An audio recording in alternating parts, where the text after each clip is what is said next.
All right, hello everybody. Welcome, welcome. It is Friday. It is time for some magic, and uh, it is time for the Vintage Cube. Uh, they've liked to put the Vintage Cube up at the end of the year. This one is going. This one that's up is going to be up through the end of January. In fact, if I go ahead and pull up this Vintage Cube, draft. Entry ends on the 26th of January. So we're going to have the ability to do some vintage cubes for a while. Um, Also, I guess I go here.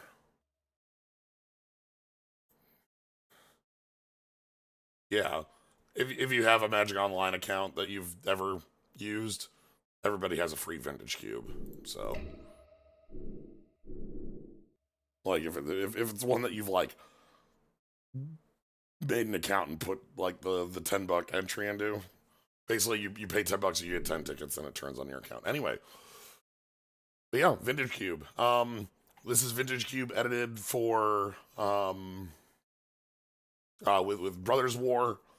So we're going to be seeing, a number of newer cards as usual. I'll like a set of newer cards in here that uh, may or may not hold their own. There's a couple that do definitely, just from having seen what's in here and seen some games. Uh, there's a certain Eldrazi that holds its own. So, but yeah, hope you're all doing good. Yeah, it's vintage cube time. So, let's just jump on in. There's like a billion people in here, right? Yeah, if I go vintage point, I will spend one vintage point. Yeah. Oh, come on. Oh, wait.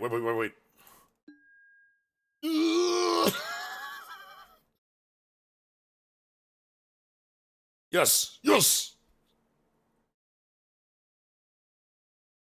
For a brief moment, the nicest of cubes.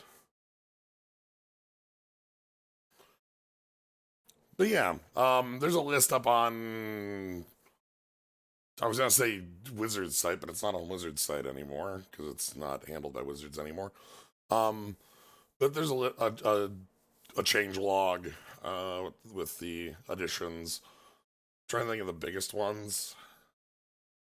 Um, and I'm coming up short because I'm thinking of the ones on the Arena Cube, not on this.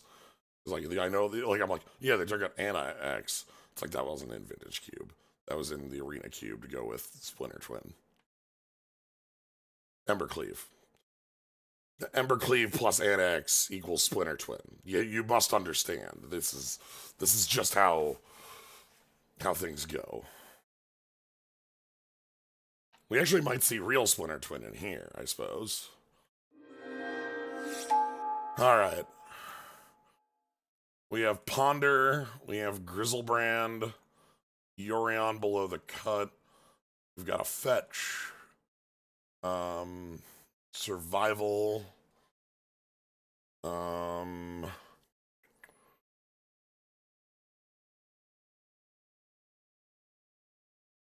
so cards of note in here: Ponder, Fetch, Grizzlebrand, Survival, and then like on a little bit of a lower level below that, it's like Image, Bitter Blossom, some other duels, Yorion maybe. Um, hmm. Picking up an early Grizzlebrand can put us in an easy position to use it for evil. Um, Ponder's obviously good, but it's not a card that's exciting enough for me to want to first pick. Whereas Grizzlebrand tells us try show and tell, try sneak attack, try reanimator. Well, that seems fun. Resto, fractured identity, bolt, Sunring Titan, necromancy. Um, I bring up Fractured Identity because this is one of the most powerful cards singularly in the cube. Removal for anything that copies it. Necromancy is a way to pick up the Grizzlebrand. I heard the words "pick up the Grizzlebrand" and I ran over here as fast as possible. We had to pass the survival of the fittest with the Grizzlebrand, sadly, but who can say if that tables or It's not? fine. This is pack. This is pack one. Pack one. I'm People don't want to immediately jump into green. Usually in Vintage Cube, there's if it's survival of the fittest by itself, then they might pass it up. But you have to go through 8 picks for that to happen. Yeah, I'm gonna pick up Identity, not knowing what color combo we're going to end up with because this card's just generically powerful. We got some fetches. We got some Naya. Man, I don't remember the last time you did Vintage Cube because I think it must have been even pre, or at least last time I saw you do Vintage Cube. So I'm pretty sure it was pre, basically this entire year of Magic. Yeah, I think it was only offered one Midnight other time. Hunt card in there. Yeah, this is a weird one. This is just it's a Grave Titan, I suppose. What am I interested in here?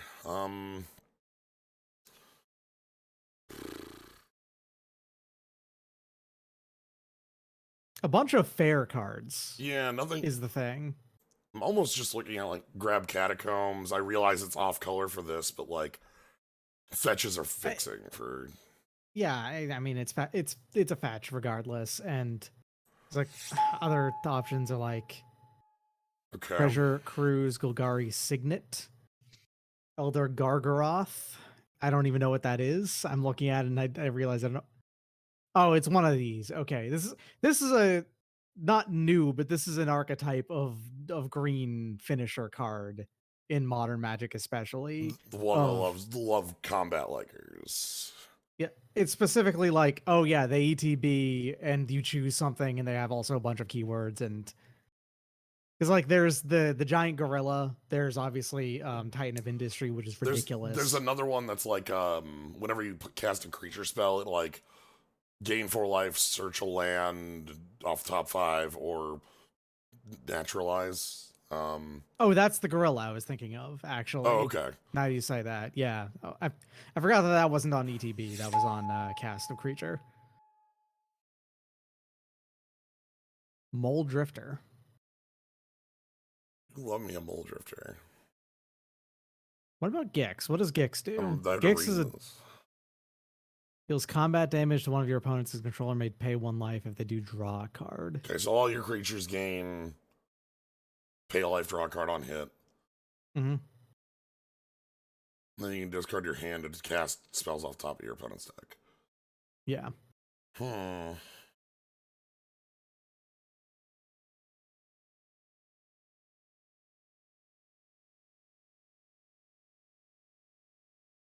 Timeless Lotus is a... If this tables, the signal is lit.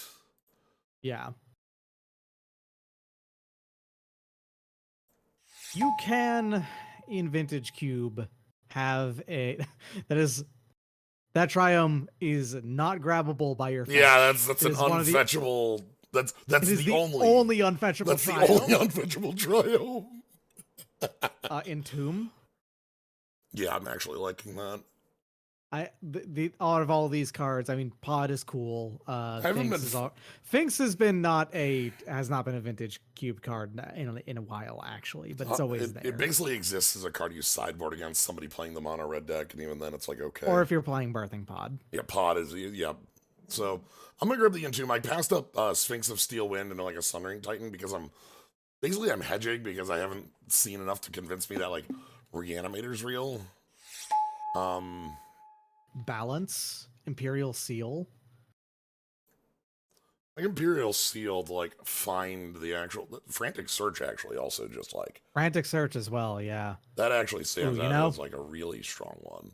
Almost like it was a Cabal Ritual earlier. Frantic Search is here. There hasn't been that many strong cards yet. I know Passing Seal is like compared to search is a little funky, but I like the idea of like, this is my free way to get my thing in the yard for a reanimation.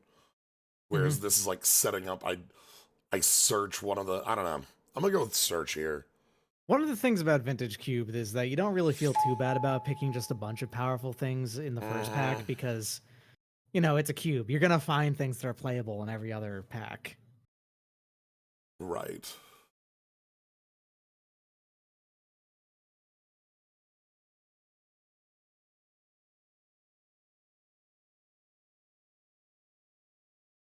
Yeah, Karn is just playable in every single deck. Yeah, Karn is just Karn. I can pick the Thespian stage, hoping that I see.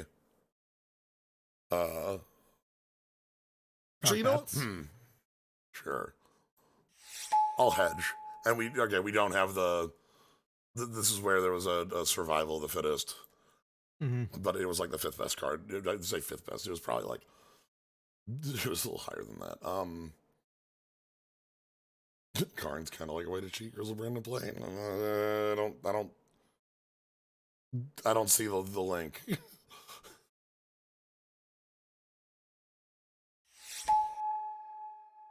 Okay, sure. Okay, Dark Depths and Thespian stage together. That's really good to see, actually. Okay. Yeah. That's a plan. Now I feel like we should have grabbed that seal, but you know, yeah, it is what it is.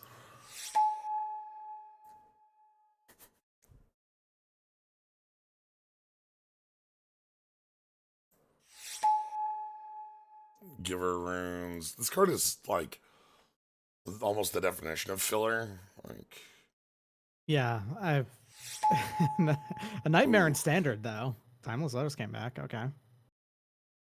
I think I say a Nightmare in Standard. It's a Nightmare in Standard specifically targeting me.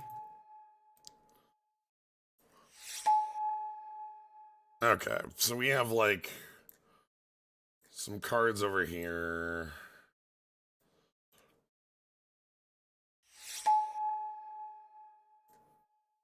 Mind Twist. Utopia Sprawl below the cut. Mind Twist is just a card that like ends games. Strip Mine seems great. Glenroger Archmage is obviously great. Mind Twist has the I believe Mind Twist and Channel were both at some point banned in Type 1 before it became Vintage. That didn't last for that long, but it was a thing that happened, which means it is an above average card in Vintage. Ancestral Recall, a card that you do not pass up, which means your opponent they have a Mox, but whoever they got a Mox, right? Like a Mox, or maybe even just straight up Lotus or something. Like the number of cards that are pickable over Recall, like it's like on one hand, yeah. It's or Soul Ring. Mox is Soul Ring. It's like saying they pick Power 9 and somebody says, or they picked Library. It's like, yes, Library's Power 9. Thank you. What does this do? Oh, it's Natural Order on a body. Sure. I want this Triumph to come back. Yep, that's a really good Triumph to get back. That's your best Triumph to get back at this point. Because you're looking a little bit like you might actually play all 3 colors here. I mean, the blue definitely now because you have Ancestral Recall, but your black is real. The blue is pretty real. The green is actually non-extant. Yeah, the green doesn't exist yet. Yeah, the green could exist, but it doesn't at this moment. Bolus's Citadel, Toxic Deluge, Mystical Tutor.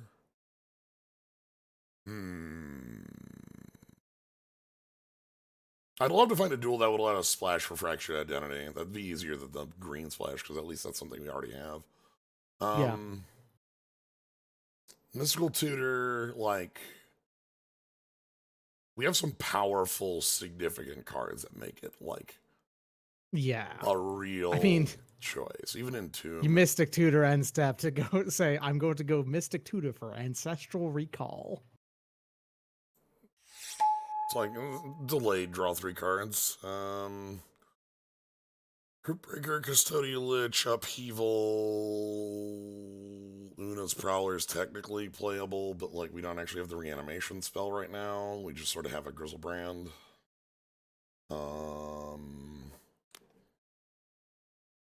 We need more artifact mana before Upheaval is like a real consideration. Cryptbreaker Upheaval's is a kind of fine also one problematic with Dark Depths and Thespian Stage and stuff like that. Yeah, I'm on Cryptbreaker, I'm on Misty, I'm on Custodial Lich, and those are like 3. Cryptbreaker is better than Una's Prowler for discarding. Yeah, it gets you a. I'm gonna go ahead and get some more fetches, and let's try to get some damn duels these things can grab. Okay. Ulamog, the Ceaseless Hunger. That's one that you don't have any reanimates. We don't yet, no.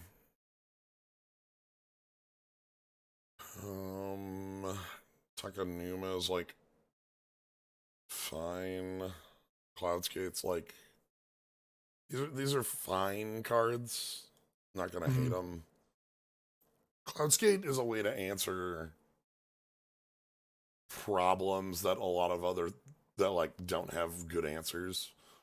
The things that have cheated their way into play. Yeah, important thing about Riftwing Cloudskate that a lot of people overlook: return target permanent to its owner's hand. Hits anything. Takanuma is also like realistic here. And Evolve Sleeper.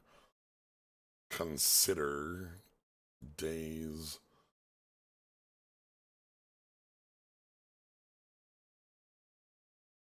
I have to remember the text on this. Is very slow. Becomes a 2/2, becomes a 3/3 with Death Touch. Put a +1/+1 counter on it, and you draw a card and lose 1 life. Okay.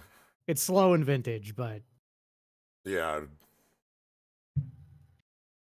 great in a lot of formats though. Otherwise, right? Like it ain't Figure, but no figure has ever no copy of Figure of Destiny has ever been Figure of Destiny.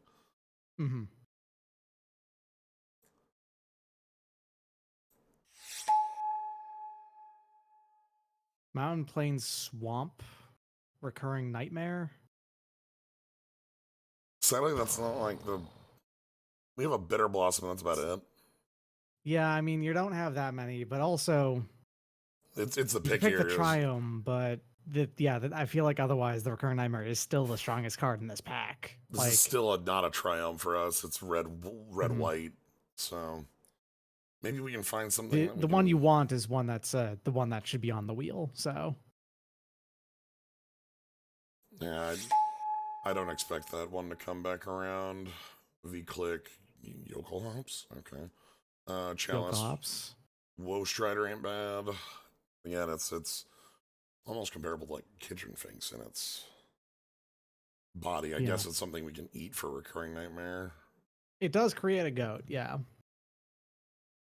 Feels a little. It's not fantastic. No, but like basically this is like the Ophiomancer that has escape instead of being like great. Instead of just working every single turn, including your opponents. Angerback's always playable. Well, I mean, Angerback is generically good, is what I mean to say. Yes.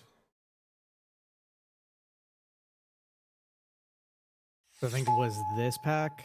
Nah, I think it's gone. There was not. There wasn't a chance it was making it around like a blue-black duel.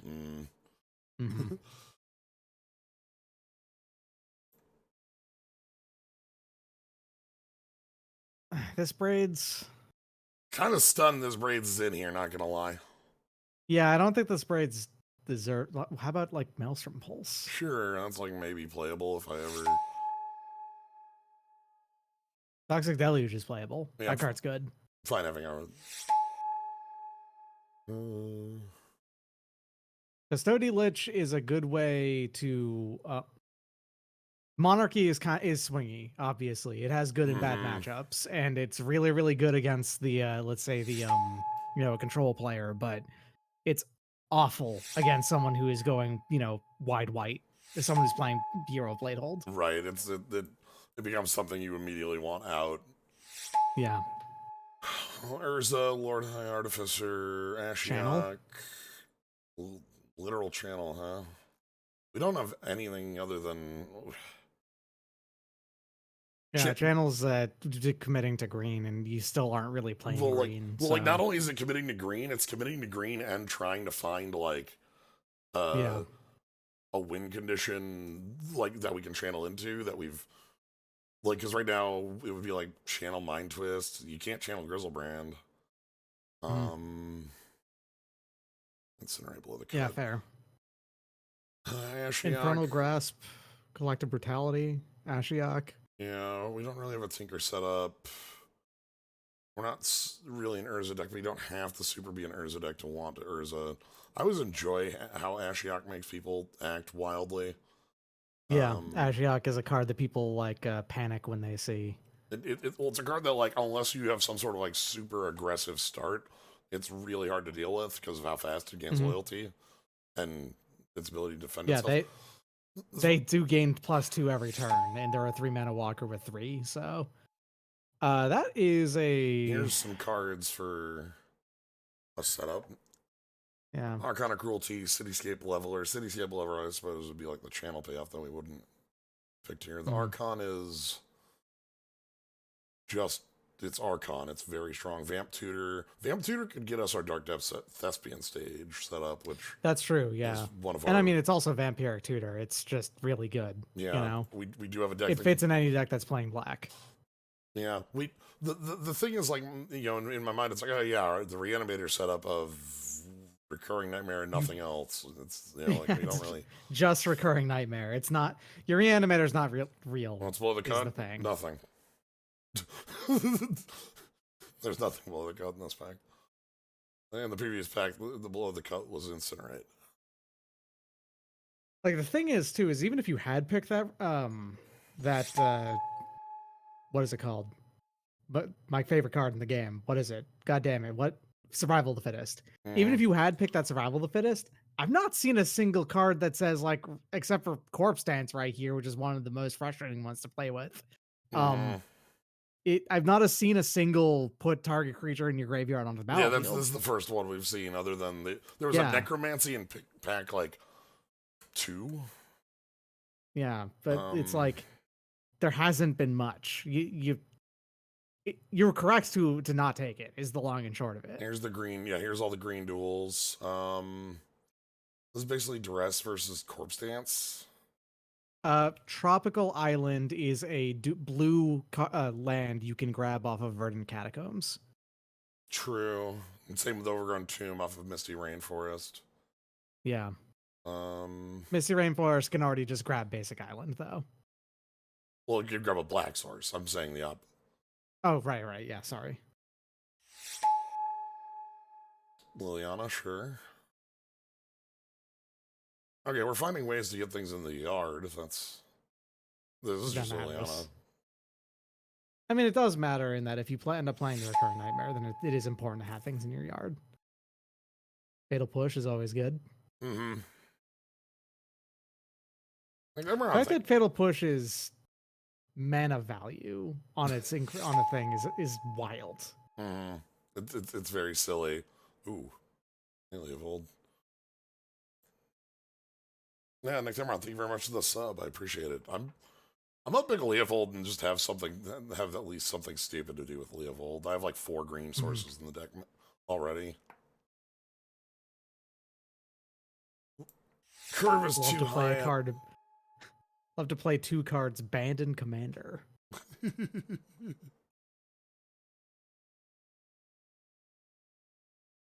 So many 3-drops.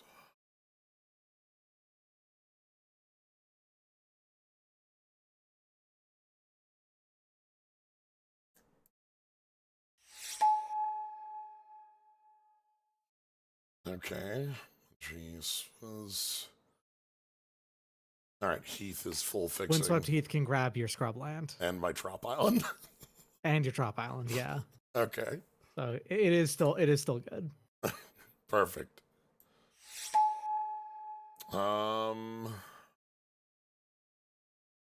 Grasp. I don't think we're not green enough for a Hermit is a problem. Mm-hmm. I know you keep saying hermit, but like, how am I casting that? Like, it's cool with recurring nightmare, but we never landed in green heavily.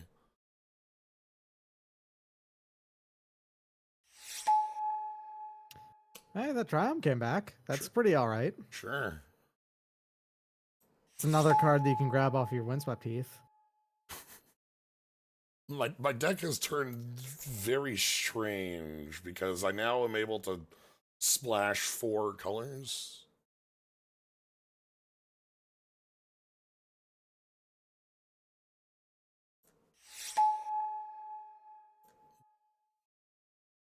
I'm not a fan of Armageddon in this cube. Yeah, it's Vintage Cube. It's This is the Vintage land Cube. of It's Moxen. yeah. Armageddon is actively not great in that.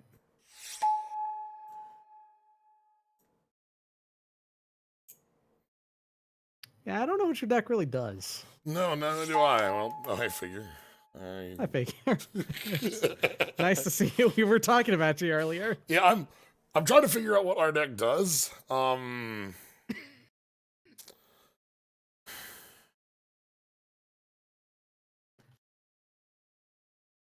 right, let's start trying to resolve what the hell this does. Okay. I think your deck basically just annoys your opponent into conceding. Okay, so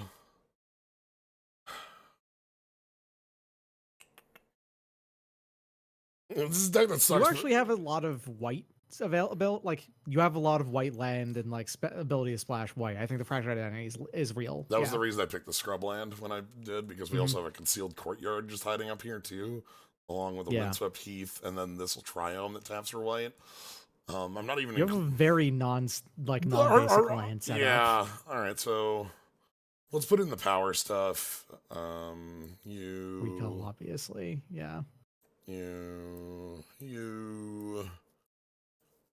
mind twisting. Man, I noticed something about this deck though. You have like a lot of the time. I think you have like 6 turns to live. You have so many ways to do damage to yourself, and only Grizzlebrand to get it back. I'm not even certain Grizzlebrand makes the cut. Yeah, I don't think so either. Honestly, there's not really that much ways to.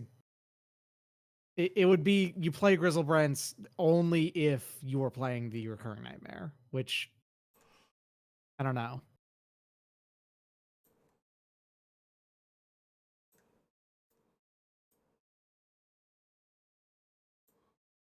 Oh, I guess Finks exists. You could choose to play Kitchen Finks as a way to gain life. As a way to not die, yeah. Yeah.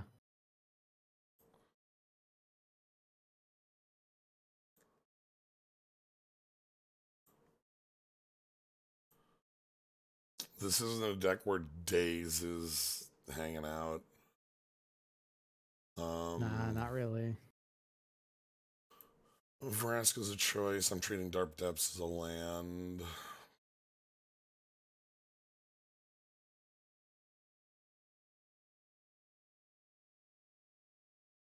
I like Garrick. I like Garrick as well. This is the flip Garrick, right? Let me check my green sources. I just want to have a count. You. 5's not bad. 5 plus Signet. Yeah.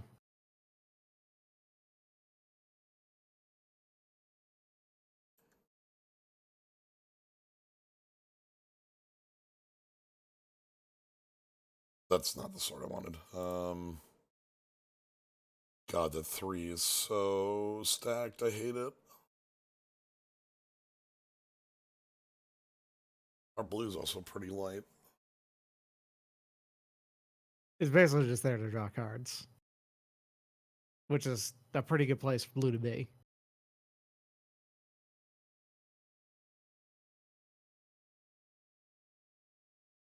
Hmm.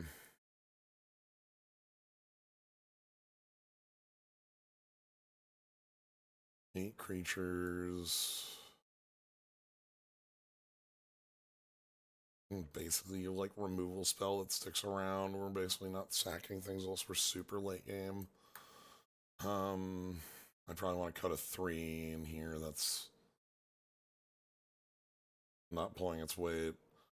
One of the main reasons I want to keep Crypt Breaker in here is so I have literally anything to do early, and the card's like fine.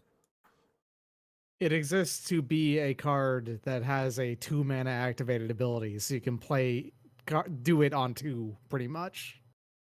Yeah, it's not. It doesn't have great synergy anymore because we're not doing not doing. Recurring Nightmare would exacerbate your 3 cost woes.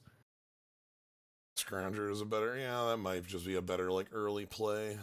Like I said, it like as I directly said, it doesn't. I'm trying to figure out how does this deck not die on turn 3 to something aggressive, and that's the problem I'm having looking at it.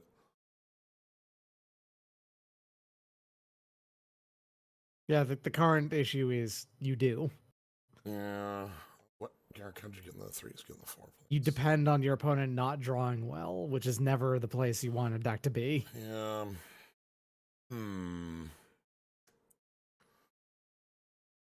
We at least have some individually powerful things.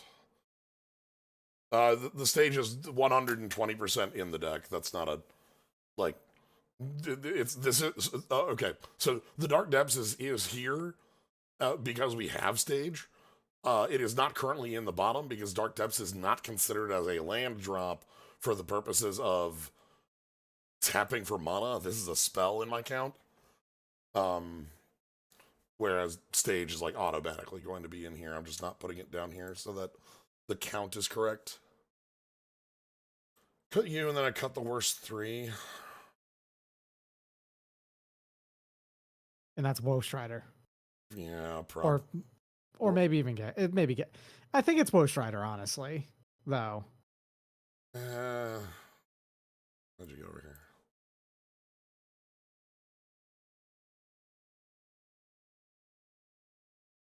Yeah, like, because Dark Depths doesn't tap for mana, I can't consider it a land.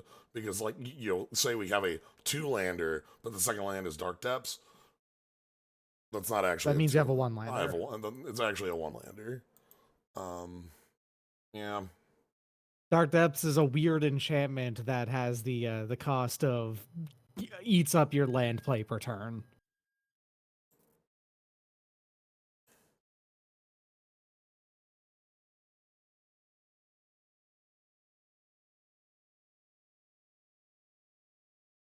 One, 2, 3, 4, 5, 6 ways to get black.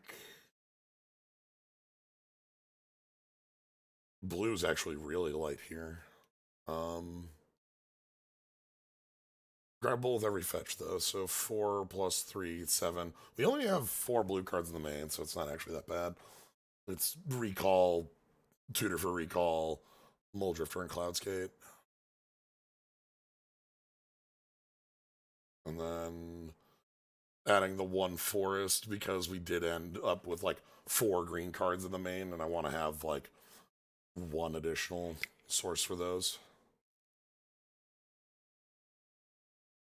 Okay, this looks like just hot trash. Let's go. Yeah, let's do it. This is one of the weakest Vintage Cube decks I've seen in a hot minute, but you know what? Let's see what happens. It's fine. Because I'm thinking...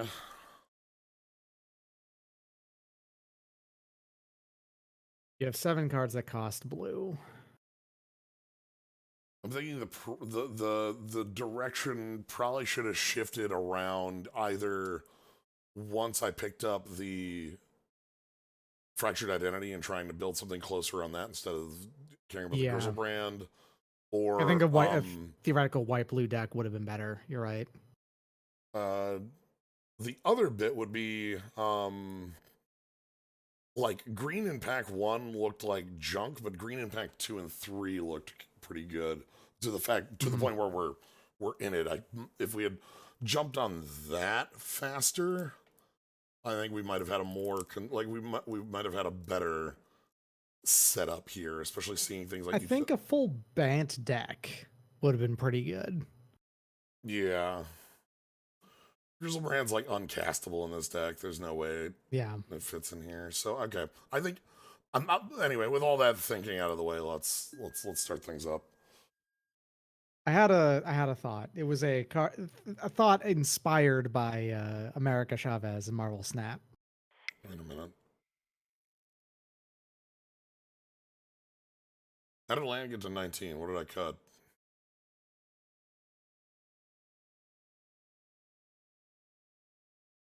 Oh yeah, you had 24 when you cut the Crypt Breaker and your worst 3. Oh, you cut one more card than necessary. Oh, right, because I was talking about the Scrounger as just some guy.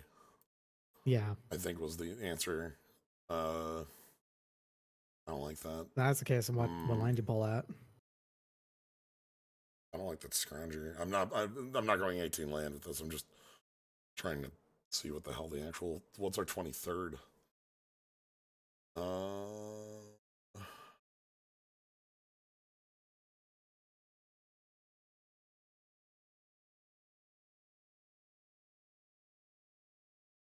18 lands is like a huge trap with a deck like this. I ain't doing that.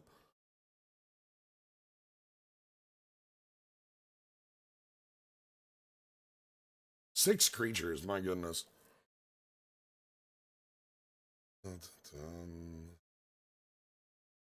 That's another reason Scrounger's not going to fit in here.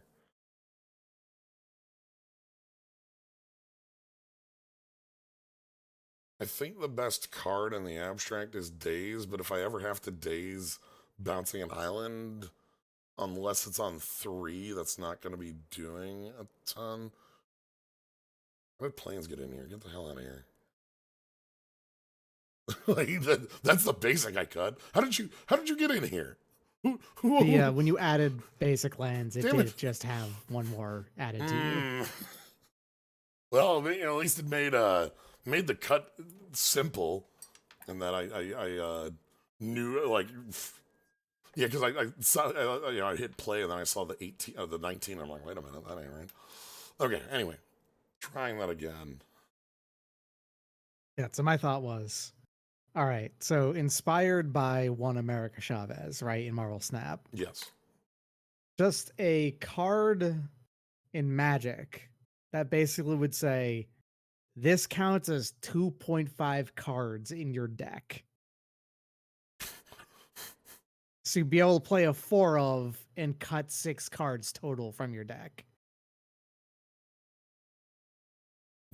So I hate it. Yeah, that's fair. I'm not saying that you shouldn't. It's so, and let me talk about why. I did play testing on Netrunner for a couple of years, and in there was a mechanic we had called Influence that allowed you. There's a mechanic in Netrunner that, God, that's loud. There's a mechanic called Influence that allows you to pull cards from outside your faction into your deck. And an identity has like 15 base, and sometimes less, sometimes more. This is fine. Catacombs to go grab the Triome, Courtyard, and then Misty Rainforest grabs any blue source.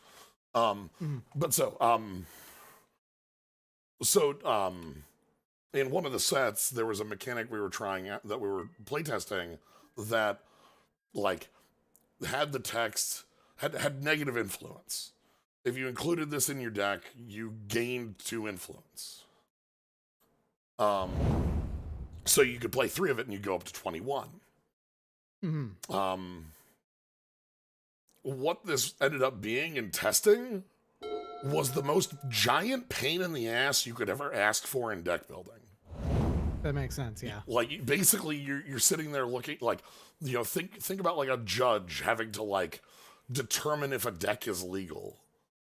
When all of a sudden, like, okay, they included 1 copy of it, so now there are 2 copies of it. Like it. But besides just the kind of oddities with deck building, with like, if it's legal, it just adds so many. Really, you're doing this end step? Huh? This is their end step. Do they want to discard? Oh, They might want to discard, or they just have like a Mox in their hand, they just and they discarded want to Swamp. get to 3. No, Oh, they did that oh, on this their isn't. that was their end step. That is interesting. Okay. I don't agree with that, but sure. But yeah, that also just like you take the complexity space of deck building and you start adding infinite layers onto it, and things just get really weird with that. Yeah. This Fair. is my reasoning on that. The, like, how'd that work in limited? I guess it would just purely be okay. You need to play a minimum 40 card deck. If you grabbed like 6 of those, I guess you can play a, what would that be? I mean so it's -3 for every 2, so -9. You could play a 31 card deck at that point.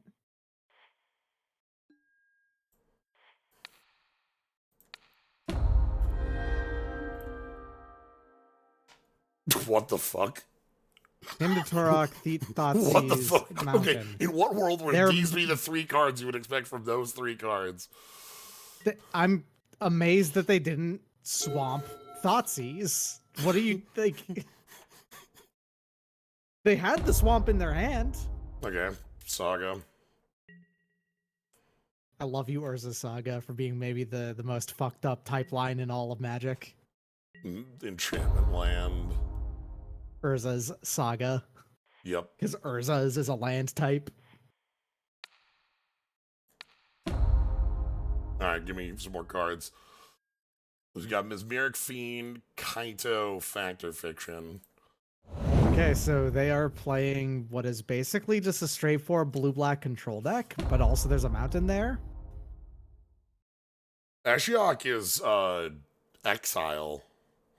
Yeah, Ashiok is much better than Mill. Alright, so this is Those cards are never going back to their hand. Yeah, we're not like feeding them or anything like that. Thespian Stage with I get Thespian Stage to copy like Saga or copy like Library, which is kind of funny, but let's just make 2/2s. How about I have combat? When you copy a Saga, that has interesting timing problems, if I remember right, because it copies it, but you will not get the first step until your next main phase. I'm pretty sure, right? First, I have no idea. Like, I'm well, okay. So copying it when it comes into play would copy it, like, could we?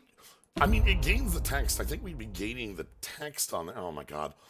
So like, I know how copying a Saga. Sure. I know how copying a Saga on a come into play works. Like it just becomes this card with the 1 counter. But copying it like this, is a weirder bit. It doesn't enter the battlefield, so you don't get the chapter. But if I copy it now, it would have the create a tech. Anyway, I'm just gonna Maelstrom pulse away their constructs. Yeah, that's fair.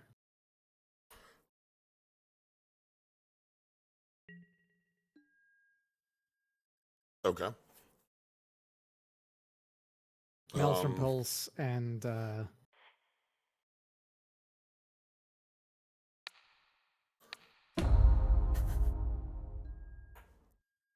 Preordained Darkslick Shores Swamp. I don't know what they're gonna be able to do about this Ashiok. Hero's Downfall, basically, is the best that they can really do. I'm killing the token. Okay. So that gets an action out of them. I don't want them having, like, building up metal is the thing. Yeah. So they get a Thopter out of this. If they hit Garrick, it's fine.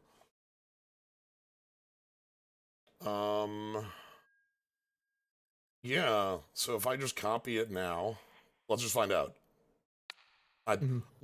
I'm willing to just take actions that are funky rather than good. We just want to know what this is gonna do. So copy a target land. It'll have no counters, I know that. Okay. It is blank because it doesn't have any of the effects going on. Okay.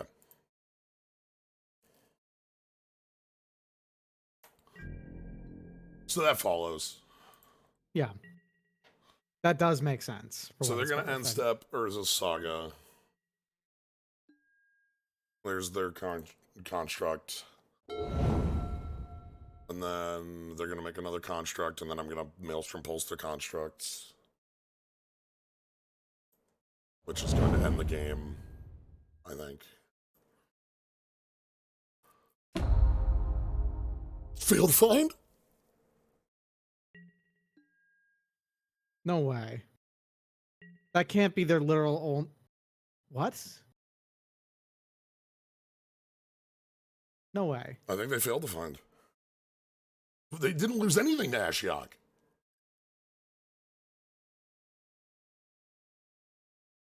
They just straight up are only playing it for the first two steps. Well, they have this. The second step. They have Retrofitter. Oh, yeah, I guess. Yeah, Retrofitter does cost 1. Anyway, they're attacking here, so we're going to block with the wolf to make a wolf to wolf, wolf, wolf. You know how it is.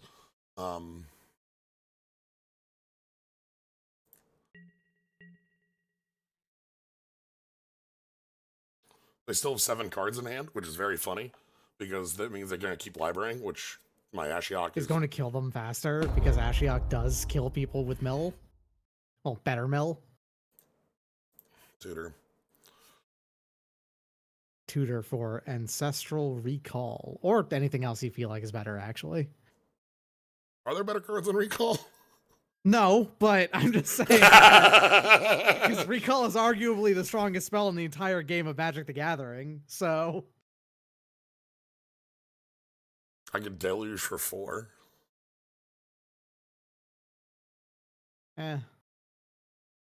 Whatever you want.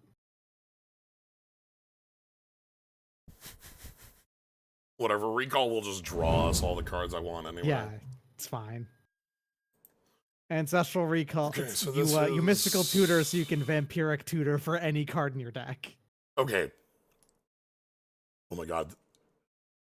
It makes a construct token by sacking a Thopter? Oh, yeah. Okay, alright. Are you going to try and pull a... Are you ready for some bullshit? Alright, check this out. So Garrick is going to try to kill Thopter token. They're going to sack it with Retrofitter. And then they're going to sack in response, yeah. To make a... And then you're going to... Construct token. Token. It's not... It has a different... This is a weird, funky thing that has to do with token names, because tokens are not cards. Yes. So now, because they're all construct token...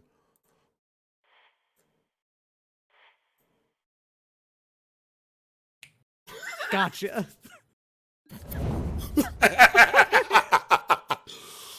So rude. And then I'm gonna draw 3 cards. Now hold on, you might have want to keep that in your hand to kill your opponent because of to kill your opponent with they draw 3 cards. You're not wrong. Brain Freeze, Manamorphose, Mana Drain. All right, so your opponent has like a couple of plans. I don't think any of them are all that good though. Like they seem kind of all half baked. So they have to do something now. Yeah. They are currently on Ashiok ult. Yeah. All right. What the fuck is Ashiok ult is a lot if you have never experienced it. Yeah, so Ashiok ult is exile their hand and grave, and their hand is currently 9 cards, so... Yeah, and exile, and that exiles with Ashiok, so you can then, if Ashiok survives, you can then just continue to play your opponent's everything. Okay, what do we want here? Daze is fine as a way in. I think what you want here is to just draw Ashiok removal again. looks like crap. Our opponent doesn't play creatures. They play Now constructs. Maelstrom Pulse, however, did immediately just prove Well, that its value in this matchup specifically well, because they have a lot of things. Maelstrom Pulse also hits like non-creature cards. That too, yeah. But like as a black-green removal spell, it can hit anything. Infernal Grasp is something I'm looking at that looks like junk. Yeah. That I literally just might want Crypt Breaker as a early threat to pressure our opponent. Fatal Push is similar in that. Like I still want Toxic Deluge as a way around like here's constructs. You know, Fatal Push does hit literally it's any token. True, and all they showed were tokens and a Mesmeric Fiend. Might as well keep that. The other problem is I don't have a lot that I want in. I want in like Scrap Heap, Scrounger, and Crypt Breaker as cards that hit your opponent, pressure our opponent with damage to kill them. you know. Yeah, you want to do the basic act of playing the game of Magic. I'd like to deal damage to There is always the funny thing about Vintage Cube where, yes, this is the land of unfair decks. You want to build as unfair of a deck as possible. But there's a specific variety of unfair deck in Magic that just dies to being punched in the face, you know? Like. So I'm off. This is fine. You're off blue, but I'm not. Not right, yeah. Your opponent is playing blue. They'll get it for me. It's fine. Mm-hmm.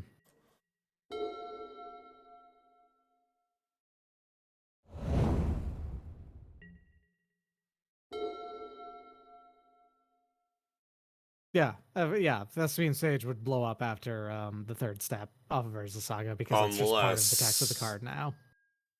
Unless you transform it into something else. Okay, there is a way for our opponent to immediately win the game. And okay, cool. I don't get to play anything on 2, you jerk. Anyway. Hey, Tropical Island is an island.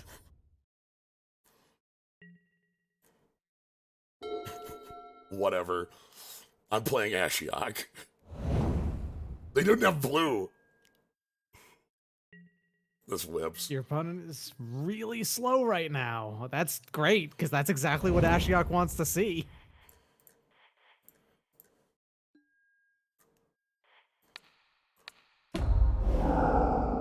And like you just keep Deluge in hand. Happy to see Doretti gone. Oof. Also, Bloodchief's Thirst does answer. That's 2 cards that would have answered. So. Mm-hmm. I love him, the Turok. So I have days up in case of fire. They can activate Lava Claw Reaches, but like it's not. You want to know a fun fact about him, the Turok? Every single time I played him, the Turok, in a powered cube of some form, like Legacy or Vintage Cube, I've actually lost because I've played it. Because I keep on hitting things that people want to discard. Hey. Ooh, yeah.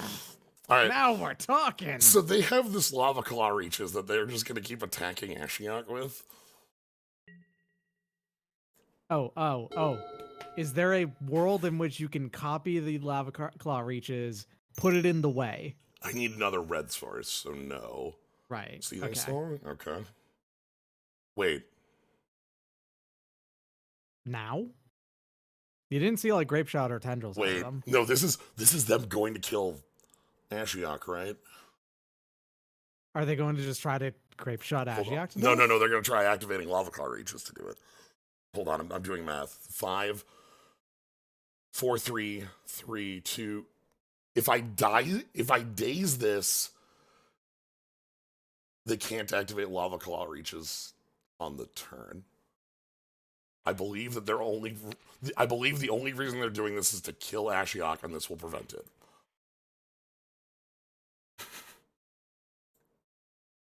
Daze. So they have to pay the 1. No! Dark Ritual! This is amazing. Holy they shit! They want to kill Ashiok so bad. They're going like... Okay, that's the most powerful response. And they're just gonna activate Lava Claw Reaches, right? Yeah.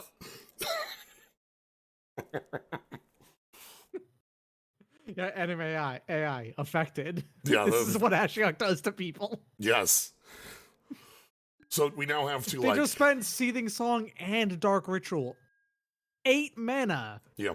To kill your Planeswalker. So there, I mean, obviously, you know, a Yogg's Will or something makes this. Yeah, but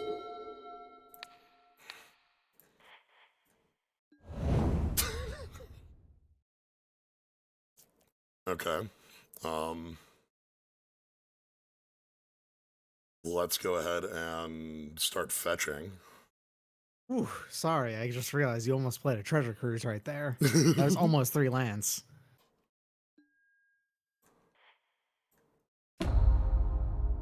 Alright, we're gonna discard the...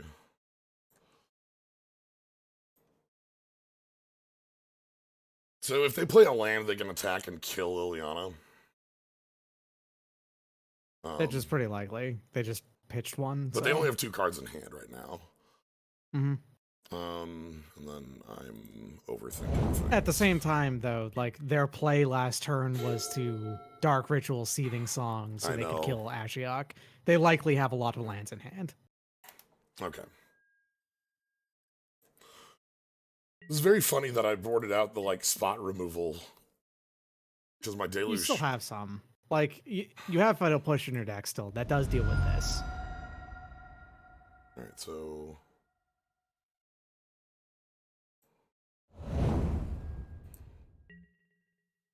Plus, you have the,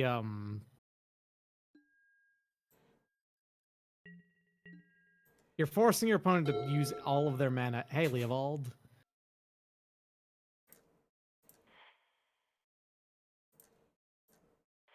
He's just a 3/3, but you know what? A 3/3 can hit your opponent for damage. It also, like, anytime anything's targeted, I'm good. Yeah, of course. I just feel like that's not really going to happen at this very moment. Unless they go for a kill spell. Mm-hmm. Sure. I thought we removed Infernal Grasp but kept Push. No, we kept... I cut both. You can see in here. Okay. Alright, I'm just going ahead and, you know, we're fetching to try to lower, you know. Yeah, the chances of doing that. Yeah. Library of Alexandria, which will do nothing. Yep. I'm just gonna pass.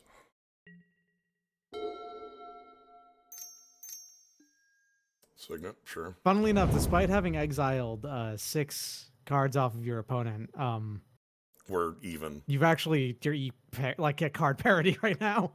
Yeah, we have 3 lands in the grave and 8.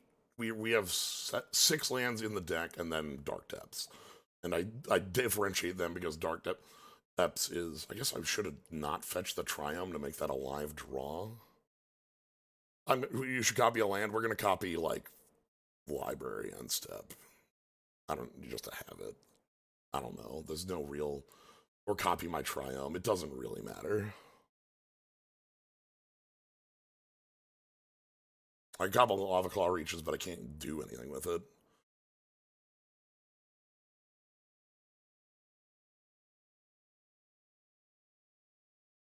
At least they're drawing dead, too. Like, the Signet was obviously their draw, so...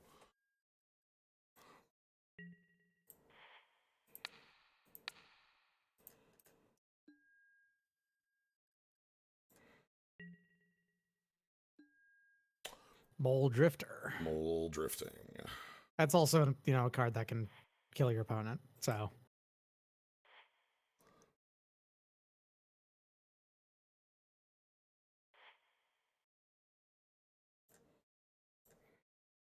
Not unreasonable chances that it gets countered, but that's fine.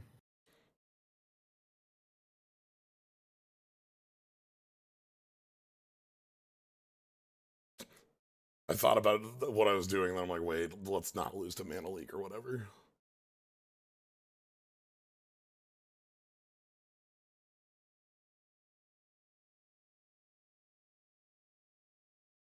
I love you, Mulldrifter.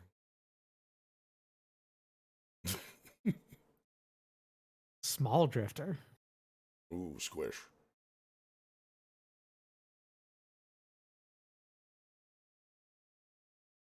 Thinking deeply about Drifter. I guess the idea is they're thinking, like, is it worth spending the counter here? I think, yeah, it's specifically they want to think about spending a counter. They might have specifically a counter spell and a kill spell in their hand, and they don't want to spend the kill spell on it or the counter spell. Yeah, we'll have to see. Okay, I'm gonna hold Cloudskate so I can cast it. We're gonna... you might want a Vampiric Tutor at opponent's end step for Dark Depths. I'm thinking Dark Depths. Yeah. No attacks. One of the wonderful things about the Dark Depths and Thespian Stage thing is the only way to stop that is counter target activated ability and only works once.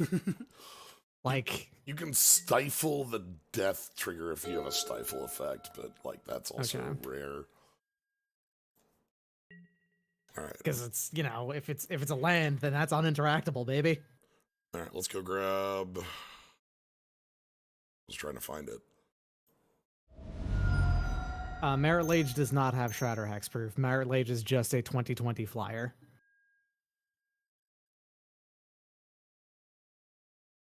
You're gonna mill. They're counterspelling. They're counterspelling my Vamp Tutor.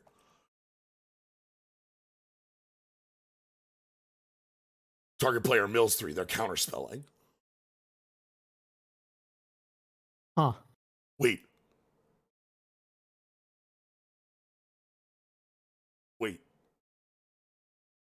You're getting targeted.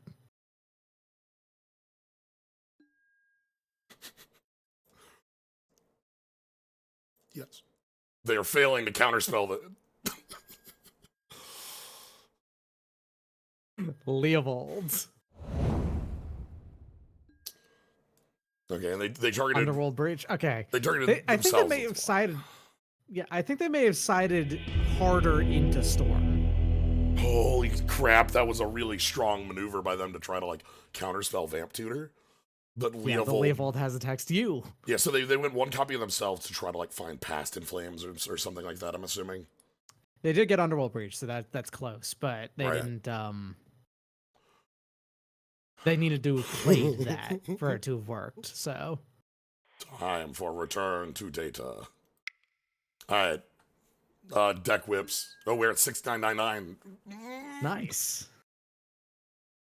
Troll Ascetic for the win, up on the top 6. Yep. Nice seeing that. We unsurprised see Team J-Bro up there. Okay, yep. There we go, 6996. There's perfect numbers there. When we jumped into the draft, it was 6969. Excellent. I am unreasonably happy with like both my call of reading that they were trying to use Lava Claw Reaches and not going into a combo, but also them having the Dark Written. Oh, this is the thing I said. This is the thing you were saying, yeah. So this is a almost unkeepable hand. This is the thing I said. But yeah, the fact that they Dark Writ in response is amazing. This is better. Yeah, I just put away Cloudskate. I don't have blue in this, but I'm okay with this. You still have the recall in your hand, and there's a lot of blue sources in the deck. Yeah, it'll work out. And you do have Pulse Mana. Oh! Uh-oh. Okay.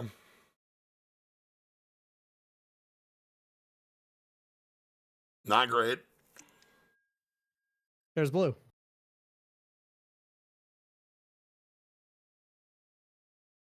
Mother of Runes. It makes the pulse pretty bad. And we want to find Deluge for what our opponent's going to be doing because they're going to be attacking us for... Ah, crap. Opponent is playing Hero Blade Hold. Hero Yeah, Blade I know. Hold. I knew this before it landed. Mm-hmm. Okay, so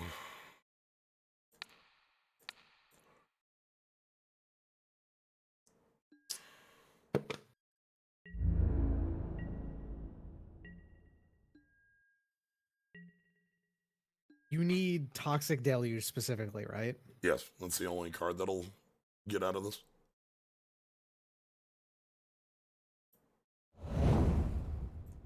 You still had another. You still have another turn to draw because you wouldn't be able to play it this turn anyway. Correct.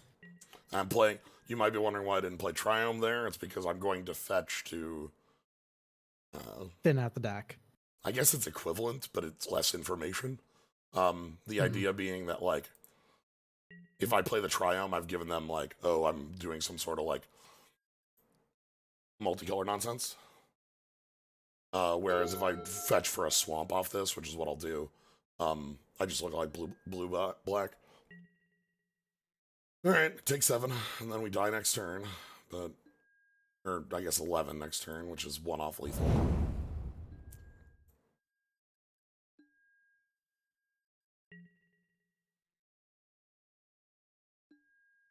Might want to cycle it later. I mean, true, but also this game doesn't have a later, you know?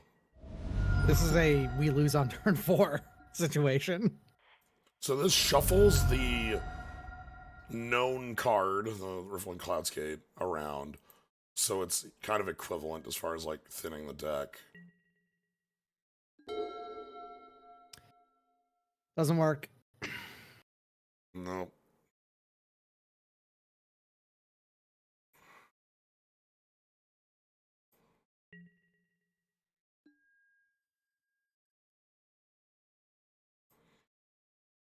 The debate there was Mind Twist for 2, showing them the Mind Twist versus knowing what they have. And I think my knowledge of the Mind Twist is better so that they aren't, like, they aren't playing around it by, like, stockpiling lands in some way. All right. If they all out, they would do lethal, but they're not going to. Instead, they're going to hit me for 11, which is a concede. Let's move on.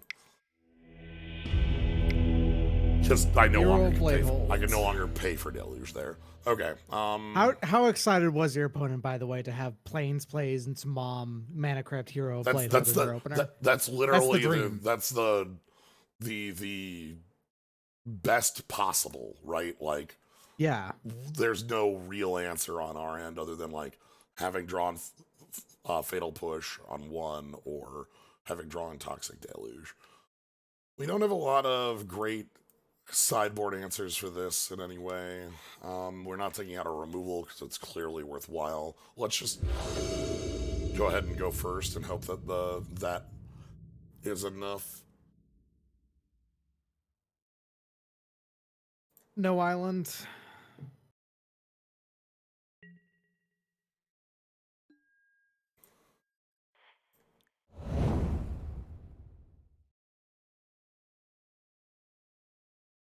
All right, how bad's your opener for us? Sure. That's good. That's a good card. Yep. White Ristic Study's pretty all right. Yeah, but it's not Mother of Runes is the important thing. Yes. Ah, that's still Mana Crypt, though. Hell! Well, I can... Oh. Okay. Wait, hold on. Why did you tap the Mana Crypt? Because they got something else. They want to play, like, if they draw 2.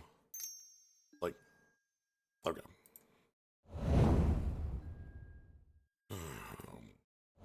That's the wall!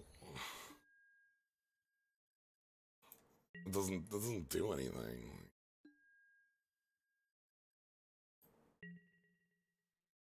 I was certain they were mono white last game, yeah. Yeah, they're definitely mono white. Mother of Runes Hero Blade Hold, like, that's a good deck in this. In Vintage Cube, mono white can work. It's very well. It's actually a very strong people go into Vintage Cube expecting to have some silly combo plan, and a lot of time they can get that off. Well, you look at things like The mono white deck looks at the combo plan and goes, "Oh, that's funny. I'm just gonna kill you by turn 4."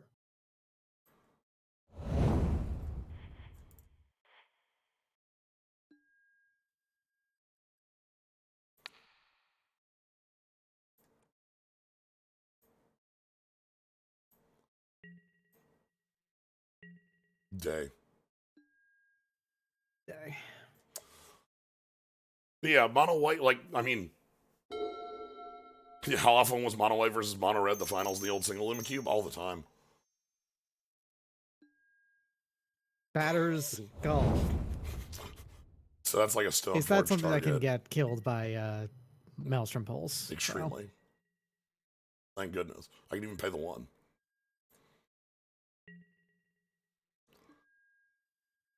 Soon. I'm doing this to pay the 1, by the way.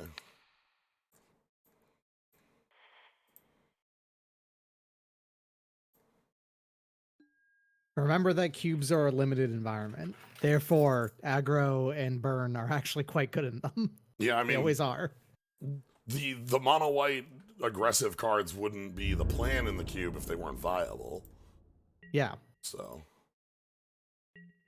all right, our opponent's on a clock.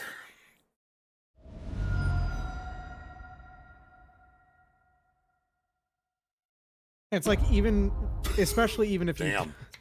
Dang, okay. If you manage to pull off getting power in that mono white deck, for instance, right? You get your Black Lotus or a Mox Pearl. You aggressively push into a very powerful, 3 or 4 drop, and then your opponent just kind of loses immediately. Hell yeah, Ward.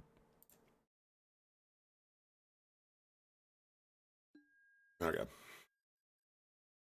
This is actually really good for us. Because next turn I can play Garrick, bop Skyclave, and get a 3/3 back. Yeah. That creature was honestly just a 3/3, as it was anyway. Yep. So if I draw an untapped land, I can pay the 1.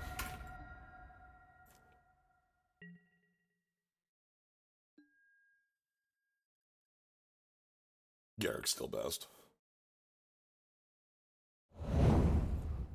Yeah, it removes more power from the board.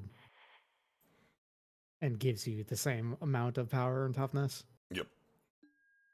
I don't like handing my opponent card, but...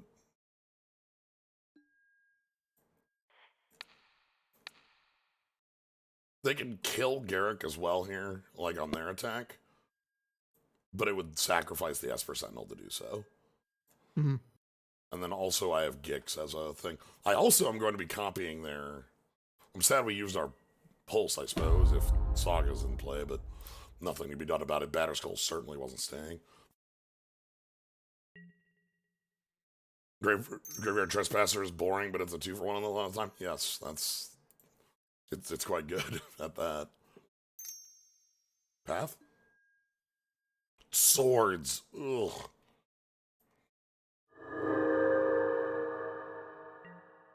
So Garrick's dead.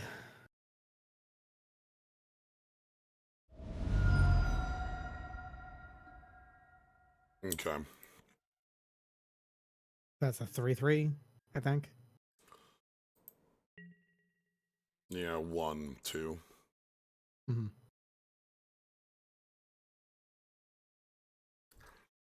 If we draw blue, we escape. If we draw Dark Depths, we, like, blue obviously turns on Recall, which is, like, huge.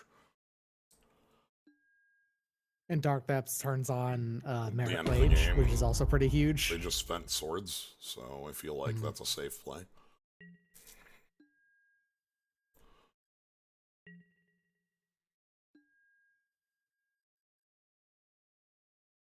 Vraska does say destroy target non-land permanent. I don't know, what does that do? Not much right now, because obviously the Mana Crypt is actually kind of more helpful to you at this point than it is to your opponent. And this is a land as much as it is an enchantment, so we can't hit it with Vraska. It's obviously the cast here, I feel. Like, I could play Gix, but, like, EX is just a 3/3. Maybe just the 3/3 is fine though.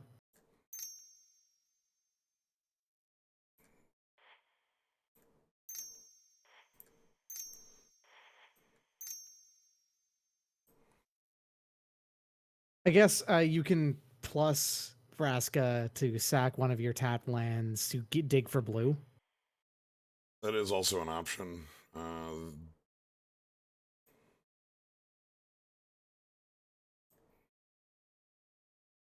They have enough power to kill Vraska if I do that still. Yeah, fair. Let me get this off the table.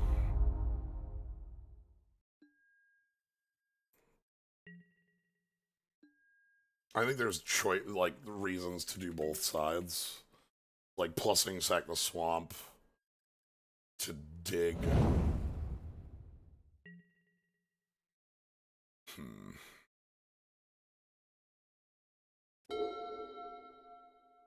And they're gonna activate so now they have 3/3s. Maybe 4/4s if they have a thing to search off this. Mox Pearl. I'm so sorry. They have an off-color Mox. Yeah, it's still. I mean, off-color Mox is still perfectly playable, and you know it. Yes. Okay, so I'm taking.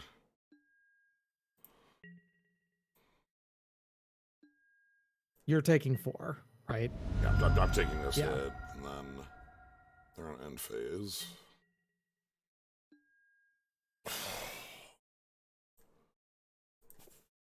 If you had the blue, would be kind of nice, actually. We only have one other blue card in the deck at this point. Or, no, we have 2. I shouldn't say that. You have Leovold as well. You have a couple of I guess it's higher cards. But we also have Fractured Identity. That Fractured Identity was the one I was thinking of. Mm-hmm. Yeah. And then this is dead. Oh, it's not dead, but Wandering Emperor is create a 2/2. The next turn, put a +1 on it, and then attack me for 11. Yeah.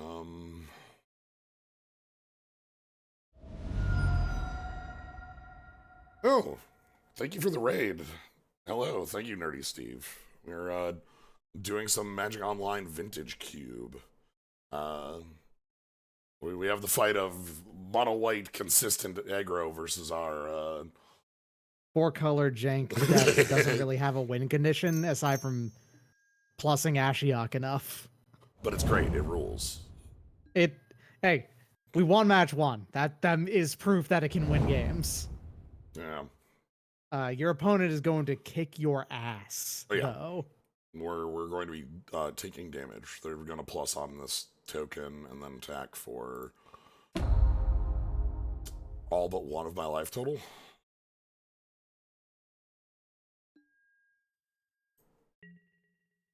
At which point, yeah, it's fine. Go to 2. Why not? I mean, there's no difference. Mm-hmm. I guess. I'm gonna draw Deluge off the top now because I didn't block that. You're right.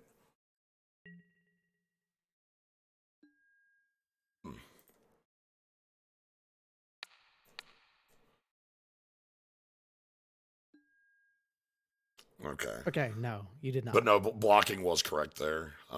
Yeah. My brain, I had already, honestly, we still probably lose to that anyway, but it is the out. So I should have, let's see. It still would have lost that for the most part because your opponent still had a Planeswalker on the board, and they were just going to create another 2/2. Yeah, but You're right though that it was still the correct thing to do. But so yeah, I'm pretty sure that you still would have lost. We could deluge for 4 instead of 5. It still would kill everything. All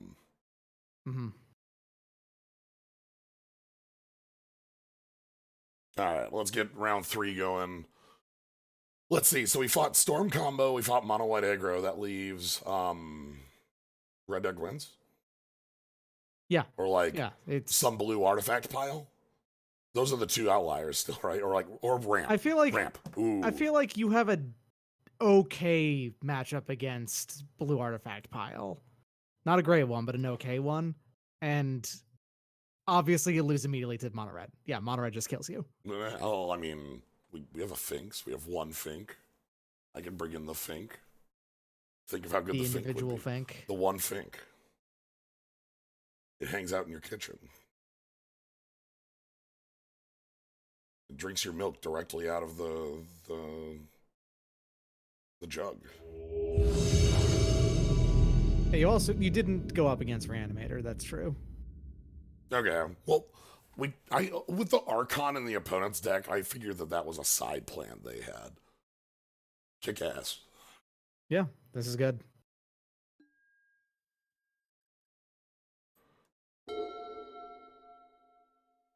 This can grab Triome. This can grab, well, yeah, that one. Exactly.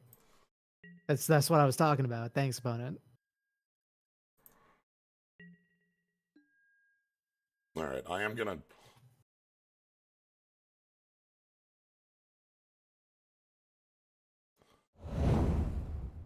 Gonna hedge your bet on opponent's not gonna do something important on turn 2. And if it absolutely positively 100% has to be stopped, I can do it. It'll just suck. Yeah, you'll just go dig up a...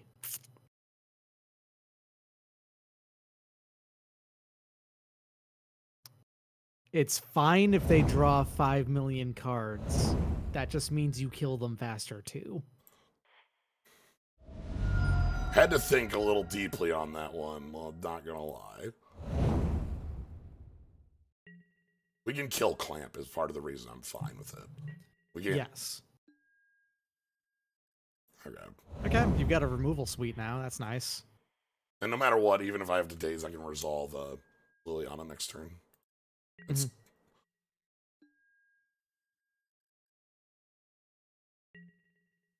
Okay. So we want to see, like, tap out for a 3.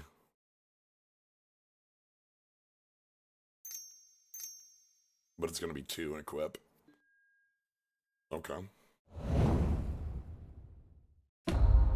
That's kind of a cute Skull Clamp target, actually. It's That's very funny.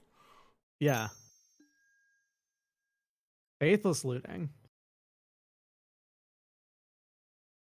So they're playing black, white, red, green. What the hell is happening? Assuming that the white is real on the Triome. Yeah. Could just be black, red, green too. Mountain Forest. Red could imply that this is like a sneak attack deck. Yeah. And the black and green are for like, you know, hand consistency.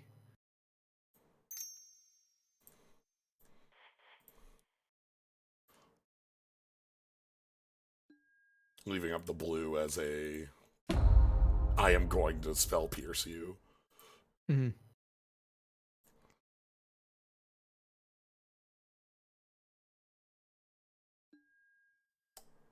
Okay. Another land. Okay.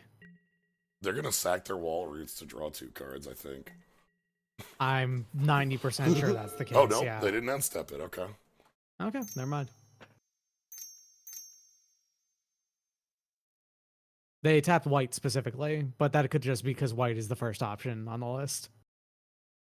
Razor's Thicket says that white is like a real color. Oh, yeah. White is real then. Yeah. Good point. This might just be fetchable based on Fable, and I can't.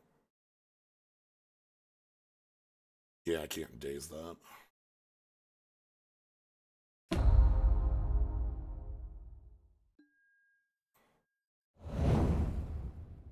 It's okay. We're starting to. We're trying to shred their hand. Okay.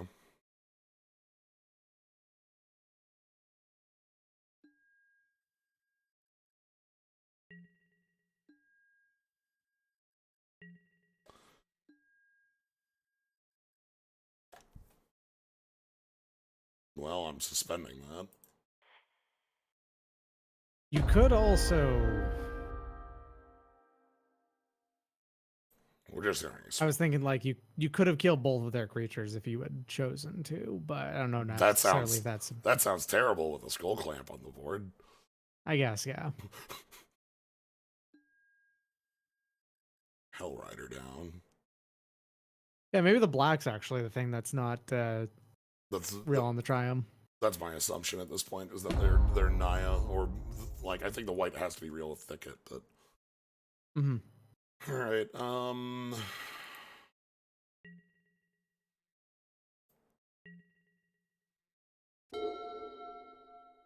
So they get to loot 2 here. Your hand's good, huh? Okay.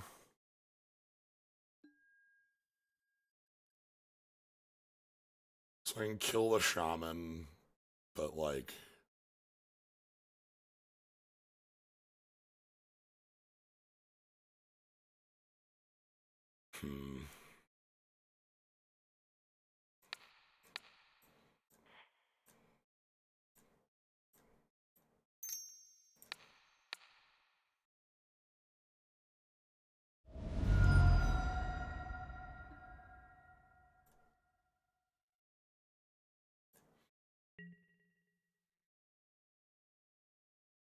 What I'm going to try to do here is make it so that the daze is real, is the hope. Yeah, they play like a land and then a 5, like a Bogard and not whichever Hellkite is the 5 cost one. And they just daze that.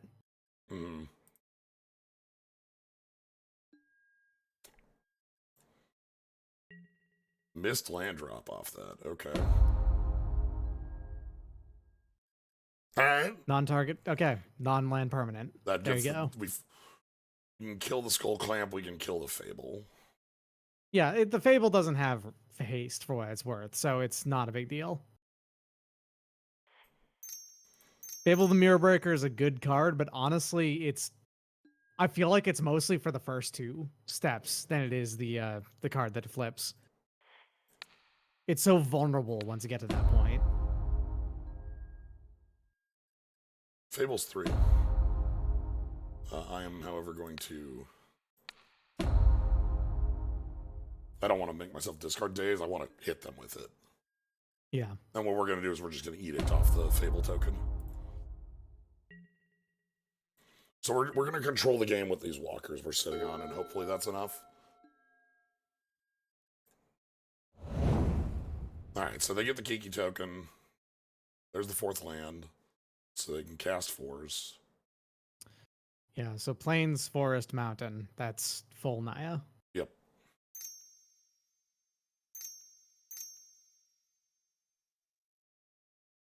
I'm never going to use this. Okay. Oh, that's something to get the hell out of here. Fuck off, Palace Jailer. Jesus Christ. They're just doing that to get the Monarchy, but think about this with that's a good card to dig to get the Monarchy back, yeah. Yeah. Oof. Pretty happy about that.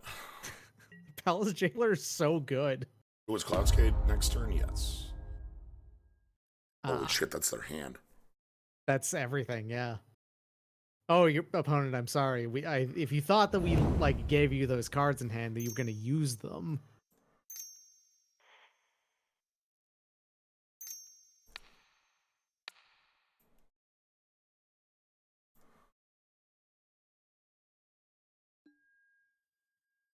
Wins Chandra Hermit. I see why they kept their hand. Okay, that makes sense. Chris Juan, thanks for the raid. Welcome. Let's go ahead and plus. Okay.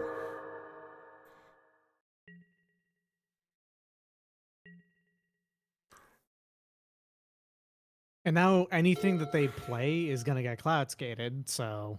Yeah. Like, they're just down a turn here. Their best draw was Mountain, actually.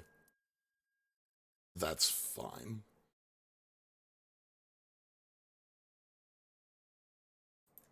So the reason Mountain would have been their best draw is it would have let them activate Ravine and kill a walker. Mm-hmm. But now I'm going to I'm gonna go ahead and bounce with Cloudskate, and then get to discard that card. So.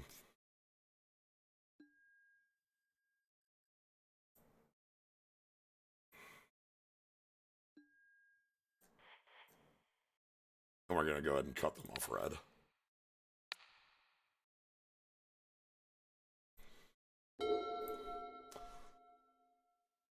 Yeah, whatever. Cloudskate's your only double blue card. You don't need that island anymore. I'm just double checking to make sure I have a fetchable target. You have at least one forest in your deck. You were playing through one forest. One basic forest, so yes. Mm-hmm. Alright. I just had a quick check to make sure I'm not playing a dead land. That's right. What is our deck doing right now? It's just playing Liliana with Veil and tearing apart your opponent's everything. But we punch them in the face with a Riftwing Cloudskate.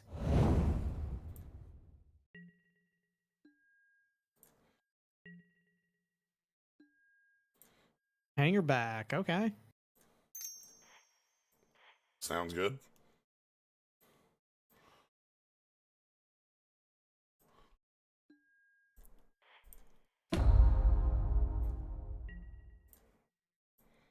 Individual creatures do nothing now. Right. They're also again off red, so if they ever draw a red card, we snipe it.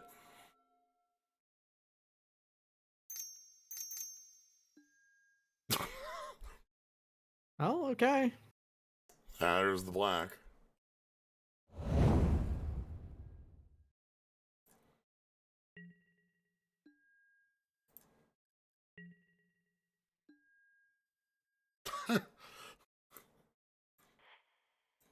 Sure.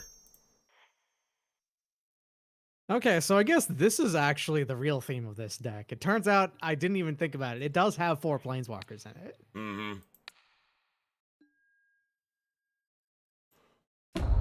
Flip. It is a variety of super friends.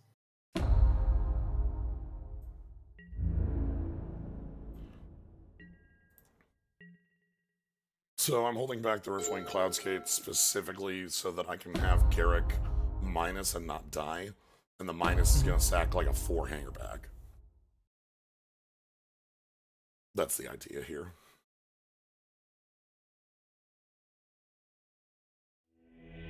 Okay.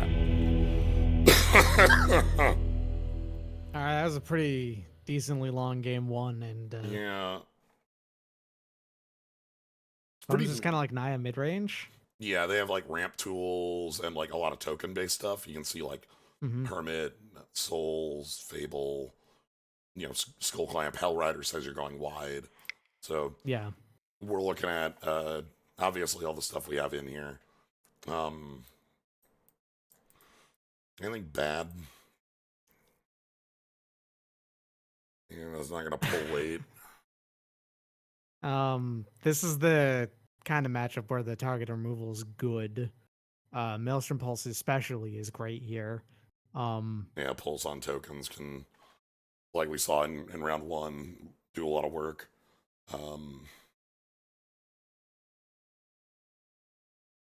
Ashiok's weaker.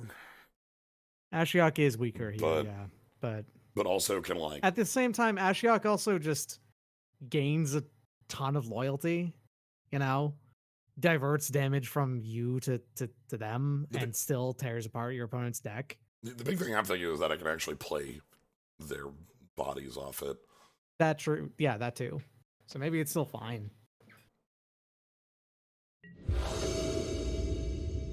It is always hard to decide like a sideboard when you win your first game, right? Like we at least have when information, like a lot of info. Oof. Still off blue. This gets Gix down on turn 3. Gix is like reasonable, but he's just a 3/3. Our deck doesn't do much better on early turns. Yeah.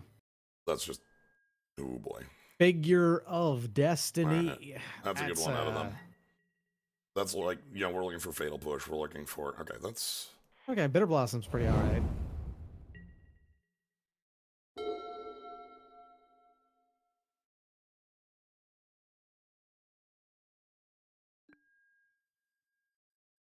Figure of Destiny, like maybe the worst Fractured Identity targeted in the history of the game. Yeah. Alright, blue cards, how you doing?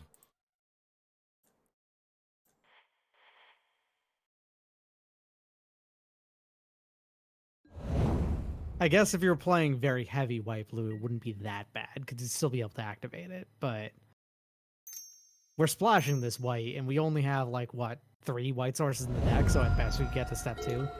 They just that was lightning helix to your face. They want That to kill was you hard fast. helix, huh? Yeah. Ah, Rabble. Rabble Master makes sense. Yep. Okay. Yeah, they're gonna kill you. I'm bringing in kitchen. I'm bringing in kitchen finks. That's fair. I think actually they sided into this. I think they had this is their deck. I didn't see it. Rabble Master fits the token theme. This is something you just play in Boros, and this is a removal spell. Those are all cards you main board. Yeah.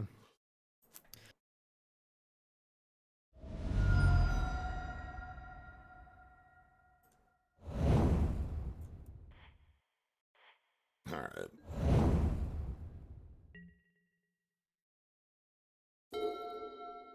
So figure can't go to 4/4 here. Okay.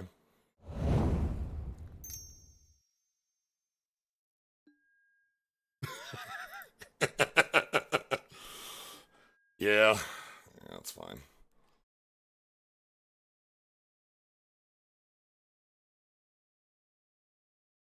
Because, like this combination makes sense.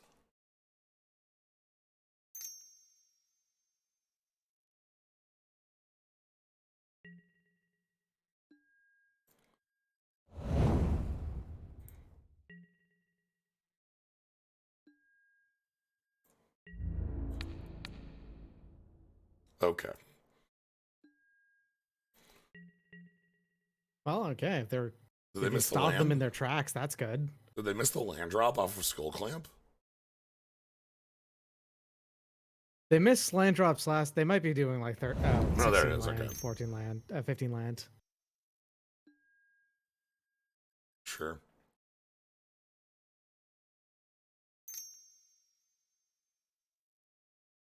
Figure becomes a 2/2. Yeah. Yeah. And now they can make it a 4/4 next. Mm-hmm.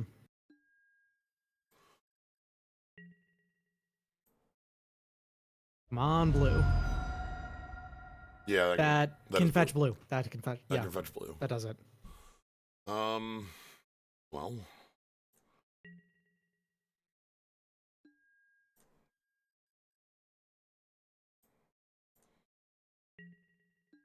You can target Skull Clamp with Fractured Identity, and then you can turn your Bitter Blossoms into draw 2 cards.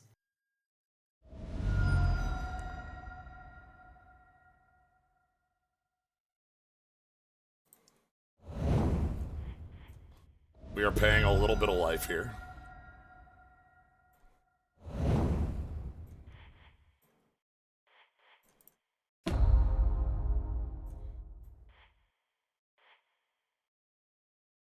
Paying a couple life here. It's fine.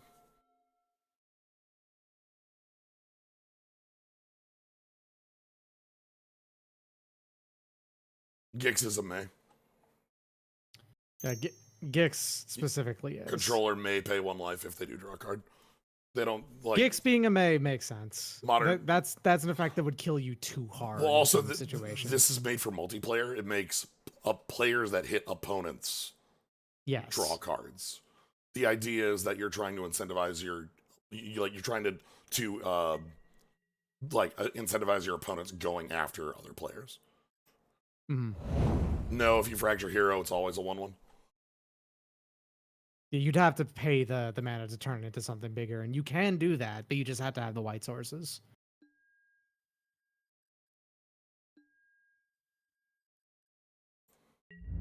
Rabble Master doesn't have first strike.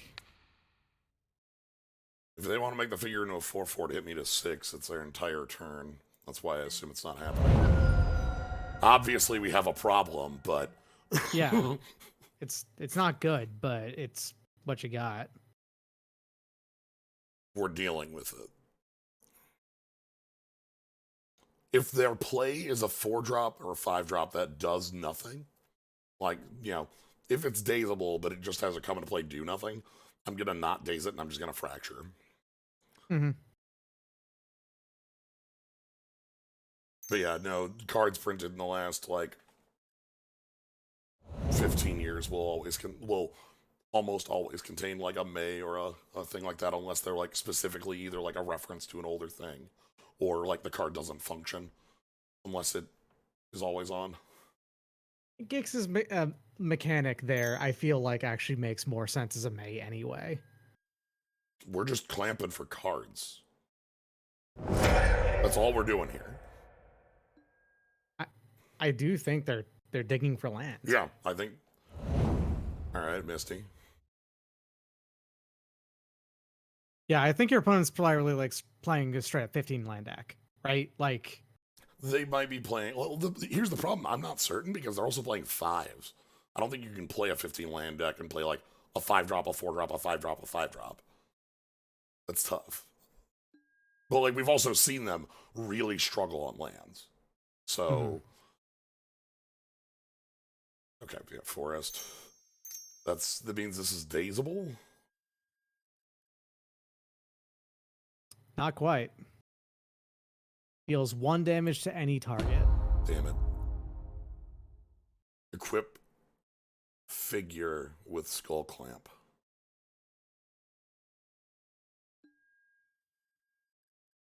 Okay, they fixed their land issue.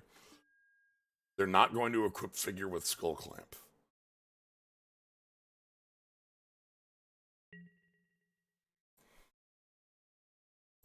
Okay.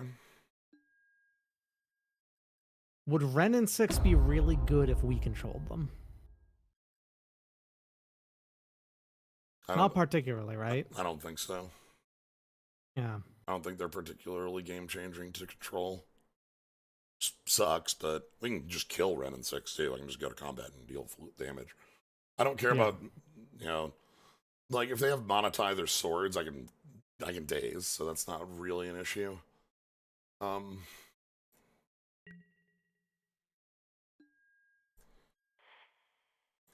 guess the real question is how important is it to remove the fact that they have a creature on the board? Because they kill you in so fast if you don't, right? I'm just gonna have to block with Bitter Blossom tokens for a little bit. Mm-hmm. So there's an argument to be made to get Dark Depths down in case we draw Thespian Stage, but right now I want to get the 7 so I can just maybe slam this effect. I just had got the brain blasted the stupidest way to win this game. Reduce your opponent to 1 life, then Fractured Identity your own Bitter Blossom. Yeah, give them the Bitter Blossom. So they lose their life on upkeep and die. It's unlikely that we're going to Gix activation, but I want to have that as an option. Because Gix activation is just discard X, play X from the top of their library. And we know they have pretty impact. We've seen Hermit and Winds of Abandon and things like that. If they try to tap out for Winds, we can stop that. In order to level up that figure to 4/4, they have to tap all of their non-green sources right now.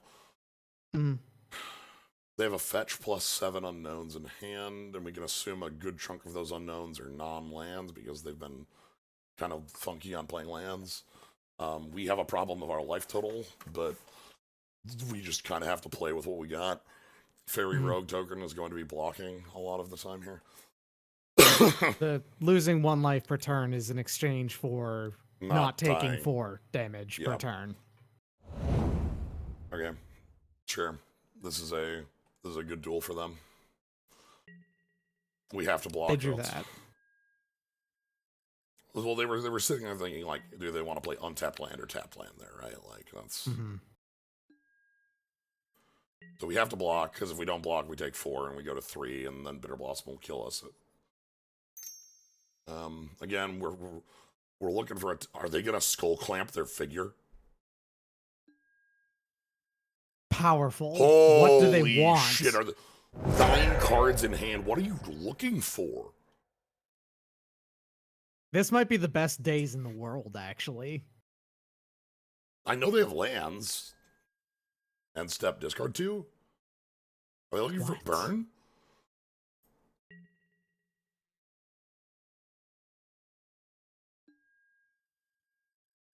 They discarded the Rainforest, I think, is the one that they had before. They discard that Triumph. They probably just drew that, if I had to guess. Okay, so maybe they haven't been having land problems. Maybe they have the other side of land problems. That card is pretty bad here.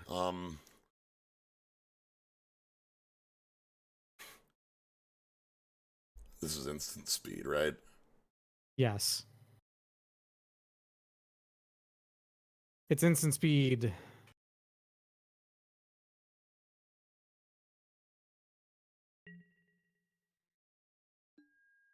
It's instant speed and doesn't require it to tap, so you can do it after attacks. I can end step it too. Mm-hmm.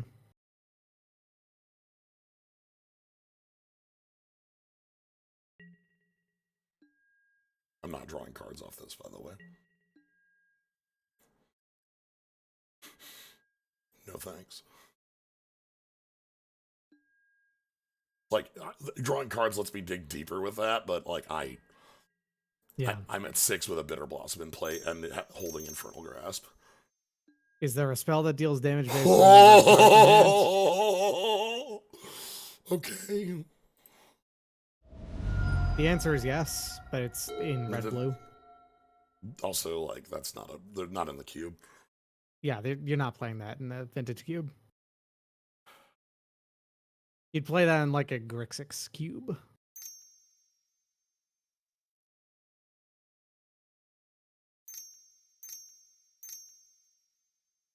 Hellrider.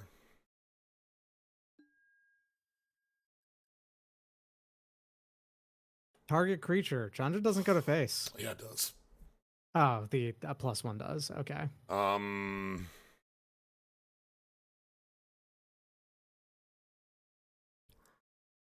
If you ripped the thing on Gix now, what's the downside, right?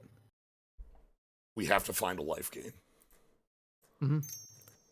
They raw played Lightning Helix, but they might have War Leader's Helix. That's not in the cube. Okay. That card's too hot garbage to be in the cube. Let's go. Find me some life gain. I actually should, like, wait until they plus, right? Oh yeah, so you can react to the exiling. So I suppose so. Yeah. Oh my god. All right. Well, I mean, unless they reveal a life gain spell.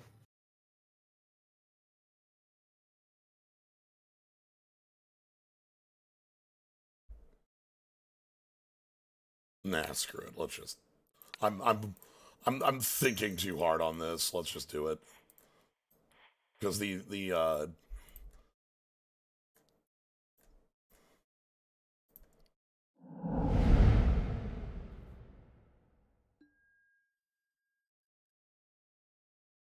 none of these are enough.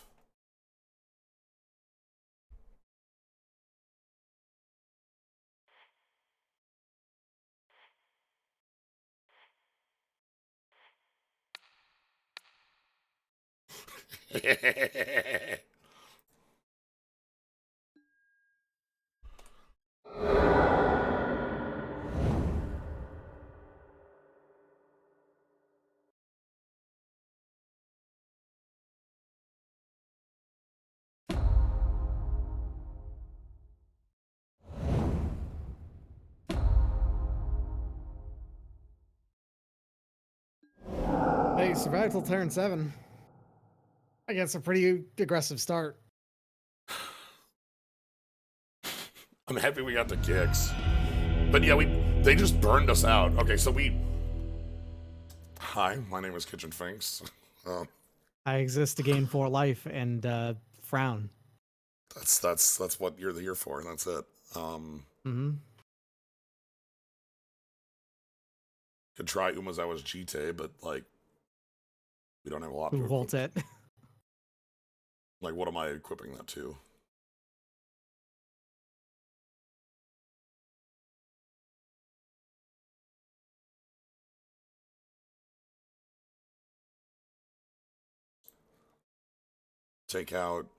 Just take out Ashiok. Take out Cloudscape and Ashiok. I'm gonna put in Jite knowing that we have 6 creatures. It's gonna be fine.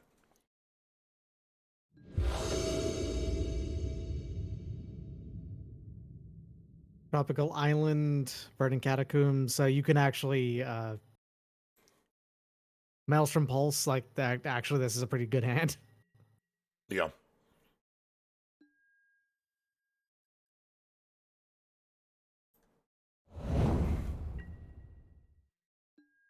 You just mystical tutor for recall, or Yeah. Let's just move.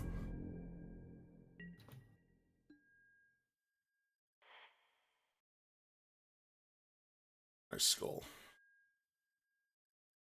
Grab that recall.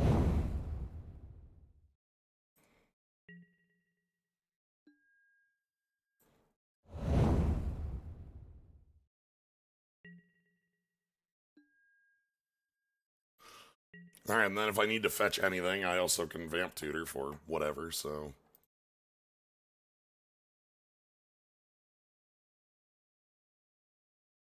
It's actually more than that, because, like, Garrick's also creatures, like, there's a couple other creature sources, they're just 6 creatures. Walrus, sure. what about Vamp Tutor for Dark Depths? I'm gonna draw the 3 first. Right, that's fair.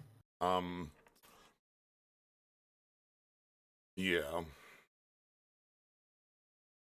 Though, I think I just go grab normal swamp with this. Not the Triome.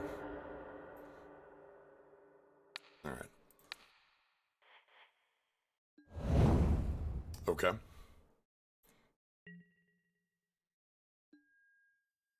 I'm gonna hold the tutor in case of, like, there's no need to spend it yet. Mm-hmm. Because we don't have the other half. Yawgmoth again. Sorry, Gix again. Yeah. Sprite opponent. We gained life. What can you do about that? Right. We played Kitchen Finks. So I can always vamp tutor to go grab Deluge if things get, like, super bad. Mm-hmm. Elspeth? Jailer. That sucks. I don't have an answer to that.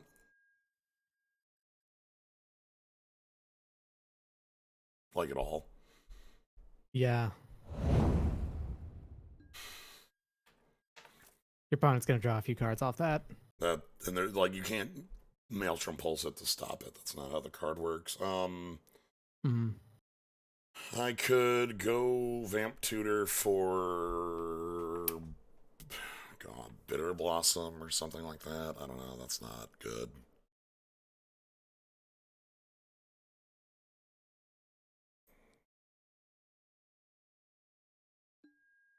I'm gonna save it and I'm gonna go with Plague X Pass and then try to force Gix through. That'll be our line. Yeah, you don't actually get the creature back unless you get the monarchy back. Yeah, right? That's how Celestial works. This card's messed up like that. Yes. Yeah. That's Even why if Palace Jailer is dead, it there's an extra step.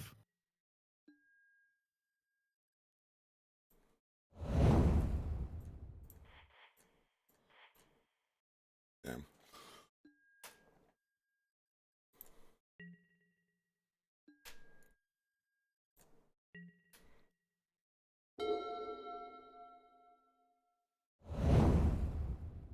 Well, Wow. hard answered. Okay, never mind. Caracas, what's up?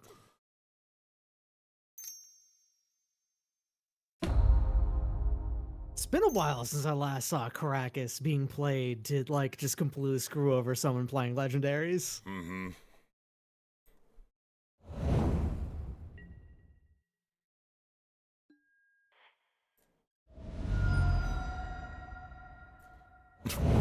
The last fetch target.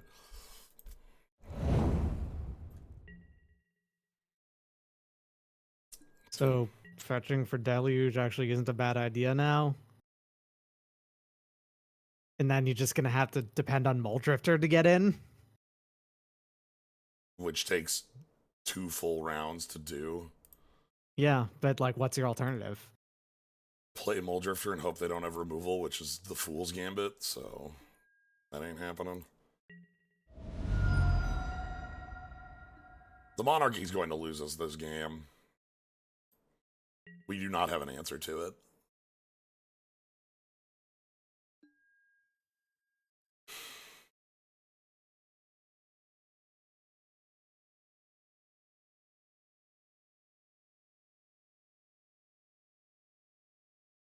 Right, that's the problem. Like, our opponent's on 6 cards in hand with the Monarchy, so they're gonna, like, just slowly card advantage us to death, but...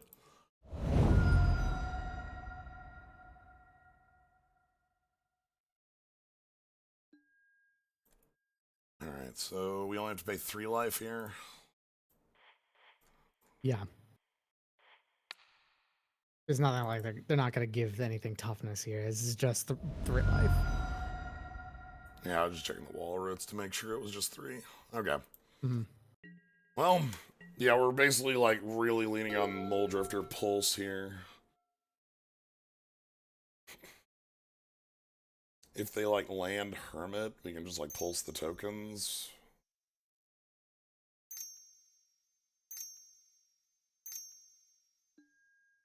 Chandra, okay.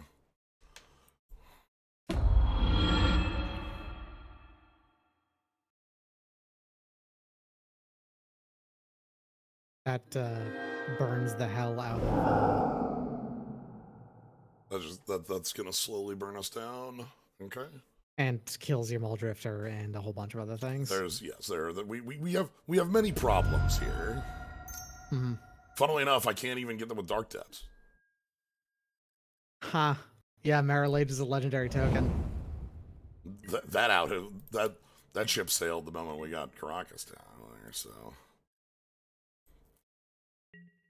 Oh, excuse me, I don't want that there anymore. Okay, that's actually a very good draw.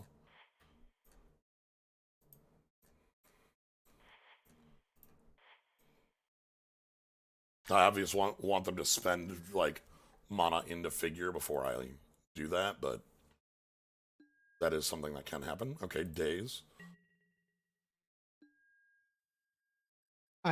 Best case scenario is they plus Chandra to play something that costs like 8 instead of using it to control the board. They played a land instead of plus Chandra to... That's because that's cast. Right. You can't play lands off that Chandra. It's always funky. Like, there's like 5 or 6 different, like, texts for exile the top card and have it be playable. So you have to, like, keep them all straight. Am I actually going to get the Monarchy? Maybe. Like...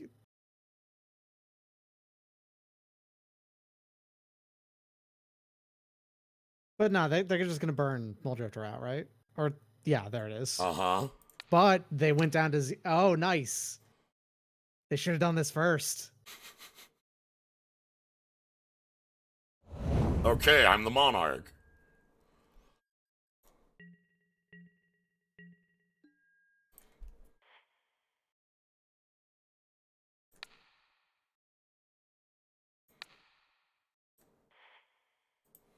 Huh. Your revolt is active I because know. you cast a daze. That's funny. -7, so we only have, like, a turn to deal with that. Yeah, problem is though is that you do have to deal the damage to. I, you could target Chandra with the Maelstrom Pulse. That's allowed, but it would suck. I think we might have to.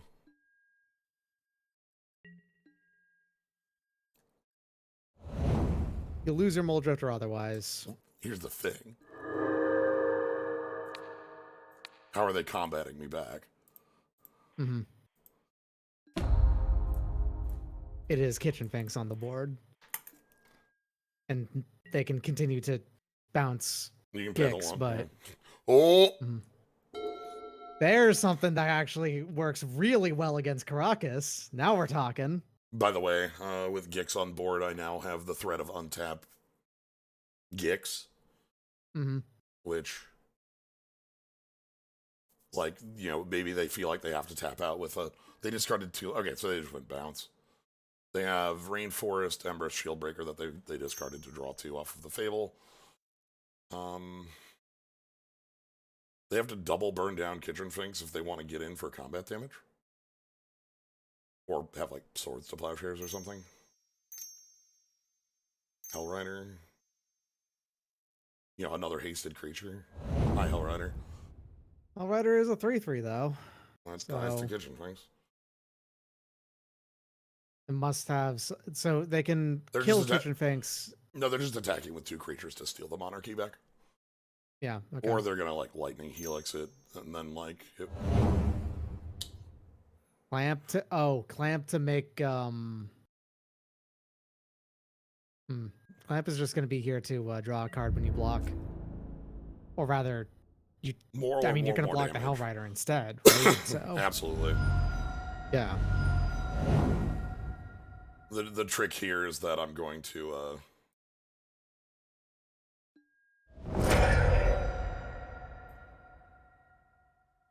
So I go to 9. They get their card.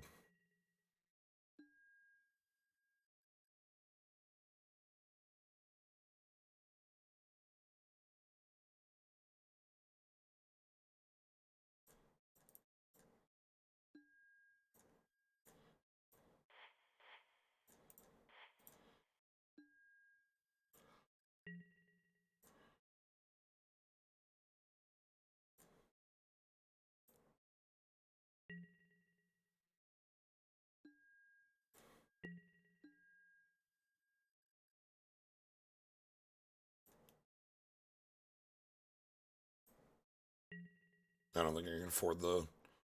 Okay. Mind Twist is a great way to kind of not lock the game down, obviously, but to really assist here. Yeah. So they can bounce 1 of my 2, but we draw off it. They also can't Skull Clamp while Leovold's in play. Yep. So they have to choose which legendary they want to bounce. I mean, it's probably Gix, right? Like, you have the mana activation now. And that steals a lot from them.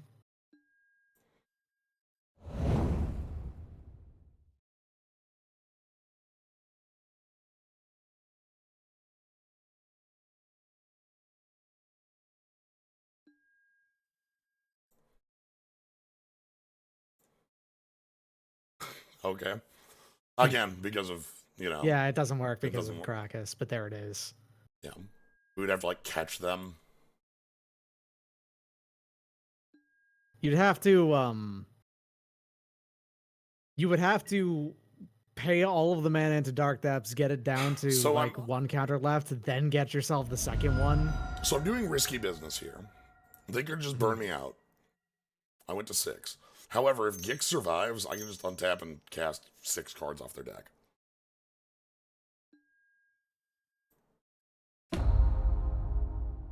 That's 1. They have only 1 more. No, they've got the 2 treasures. Never mind. They've got 2 more red sources. Sure. Okay, they're using that to kill the Finks. That didn't go to your face. Yeah, it means implies that you're not dead. As long as Gix survives to my untap, I'm just gonna discard my hand and slam it. Mm-hmm. Because they have like 2 cards in hand. I don't really care about the Mind Twist. This is tap out for Hermit. God, That's Hermit, yep. I love knowing Magic.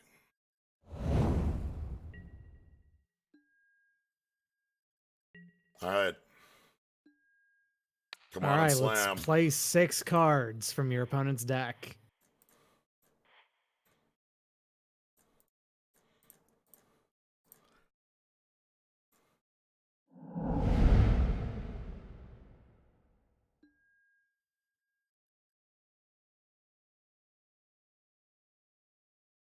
Swords to Plowshares?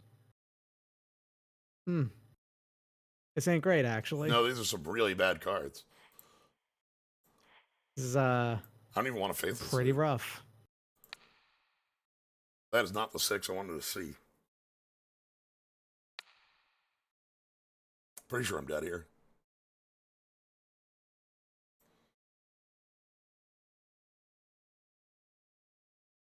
I didn't cast the looting so that I'm not handing them Faithless Looting. Yeah, I'm pretty sure I'm just dead on board here, right? Yeah. Yeah, you are.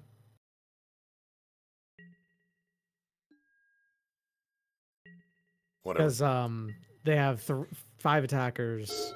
Like, 6 attackers. Wrath of God was less what I was looking for and more just like active threats. Like we'd seen some like reasonable, like, our opponent's playing some ramp cards and like mid-range Naya. I wanted to see things on like Hellrider Hermit level or like Chandra, but like, Oh, wait, hold on. They're drawing more cards. Wait. You just had an out. You just have an out. I have an out. Yeah. Wait.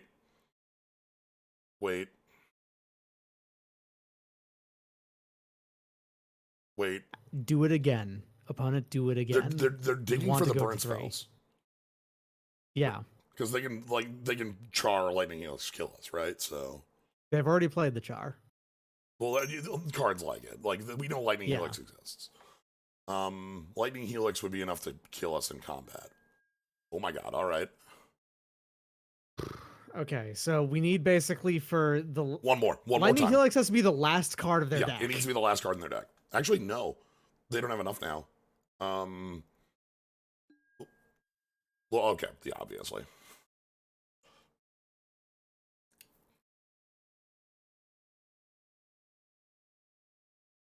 And now if you, want to... I took out Ashiok, so we don't have Ashiok to 3 them. Right.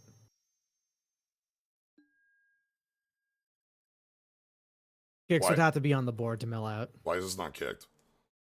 Or, sorry, it kicks when it comes in. Sorry, that's not kicker. It's fake kicker.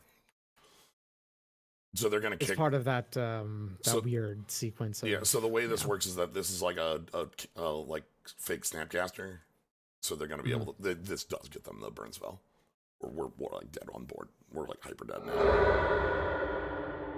That is... Why is Treasure Token louder than everything else by like 6 miles?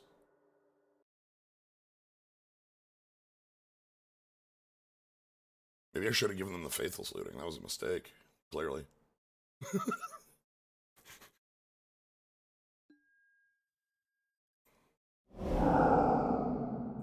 If nothing else, though, this probably does mean that the Lightning Helix was on the bottom 3 of their deck.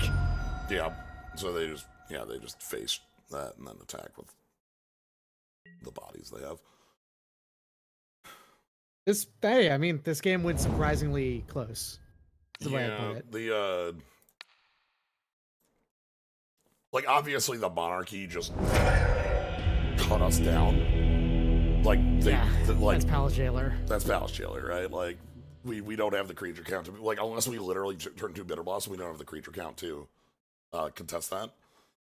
And then the Caracas actually was a really the Caracas, I think, actually is what killed you, because like you would have been able to activate Gix twice without it. Yeah, and like not only that, like I would have had Gix to be able to be like a 3/3 body more relevantly, and I could I specifically chose not to Dark Depths combo because there was an onboard Caracas. And like, I know that we can like try to like sneak around it, but like if it's on the board, all they have to do is just not activate it, and then it's you know, Yeah. not a problem. Anyway, that deck, the only regret I have with that deck is that we didn't get to Dark Depths, but I was very happy with the games we got to play with this. It was a absolute jalopy of a deck, but hey, jalopies are fun, right? I always loved to pilot a jalopy because like you have to do a lot of like weird thinking when it comes to piloting a jalopy. So, but yeah, so this cube is around for a pretty long amount of time. It's here for another 4 weeks. So you're gonna be seeing me do some more of this over the next, while here. We'll get some more in. Yeah, but yeah, that was great. I had a lot of fun with that. Like, what are you gonna do? It's Palace Jailer, but I think we tried to fight Palace the Jailer monarchy is pretty well. is a really, really good card. Yeah, the fact that it doesn't give the creature back until you lose the monarchy is what makes it just so rude. But yeah. In formats in which there's not that many creatures being thrown around, which both Legacy and Vintage are like that. It's just basically you play it and your opponent draws a card every turn for the rest of the game at their end step. Yeah. All right. Well, thank you all for joining. Thanks, Doc, for jumping on in here. I'm glad I'm glad the siren of first pick Grizzlebrand got you in here. I mean, siren of first pick Grizzlebrand, but also the passing up of first pick Survival of the Fittest. Fair. Like both of those things at the same time are like, ooh, that I was a smell wafted through my house and I was just floating, with my nostrils huge. Right. Just huffing it in, and then I was approached like, oh, I see what's going on here. Didn't actually work out, but I saw what was going on. Yeah. Thank you for the raids, both from Nerdy Steve and Chris Wan. Thanks for the sub, Nick Lemeron. If you want to catch more, you can always follow. Upcoming streams, nothing going on tomorrow. Sunday, there might be some more Cube in the late afternoon. We are not starting up Battle Network 3 because we'd be starting it up and then taking a break for MagFest. So we're going to just start up after MagFest so that it's continuous. But then the rest of streams next week will be going up through Wednesday. Thursday plus is MagFest, so there won't be streams for a couple days. During that time period, you can go over to Doc's channel. Yeah, because unfortunately, I cannot afford to go to MagFest this year, so I'm just not. And I'm gonna be live during a lot of MagFest. Yeah. Like for a lot of MagFest. So you've got like 2 marathon days? 3? Oh, 3. It's 3. 3 12-hour days. All right. Yeah. Anyway. And from the only time that I'm not going to be like super deep in on MagFest is also when GDQ starts up, because I mean, who's competing with GDQ, right? Like, right. Just do normal, like small bits maybe if you got them, because GDQ is the whole league. But all right. So thank you all for joining. Have a good night, everybody. Have a good one.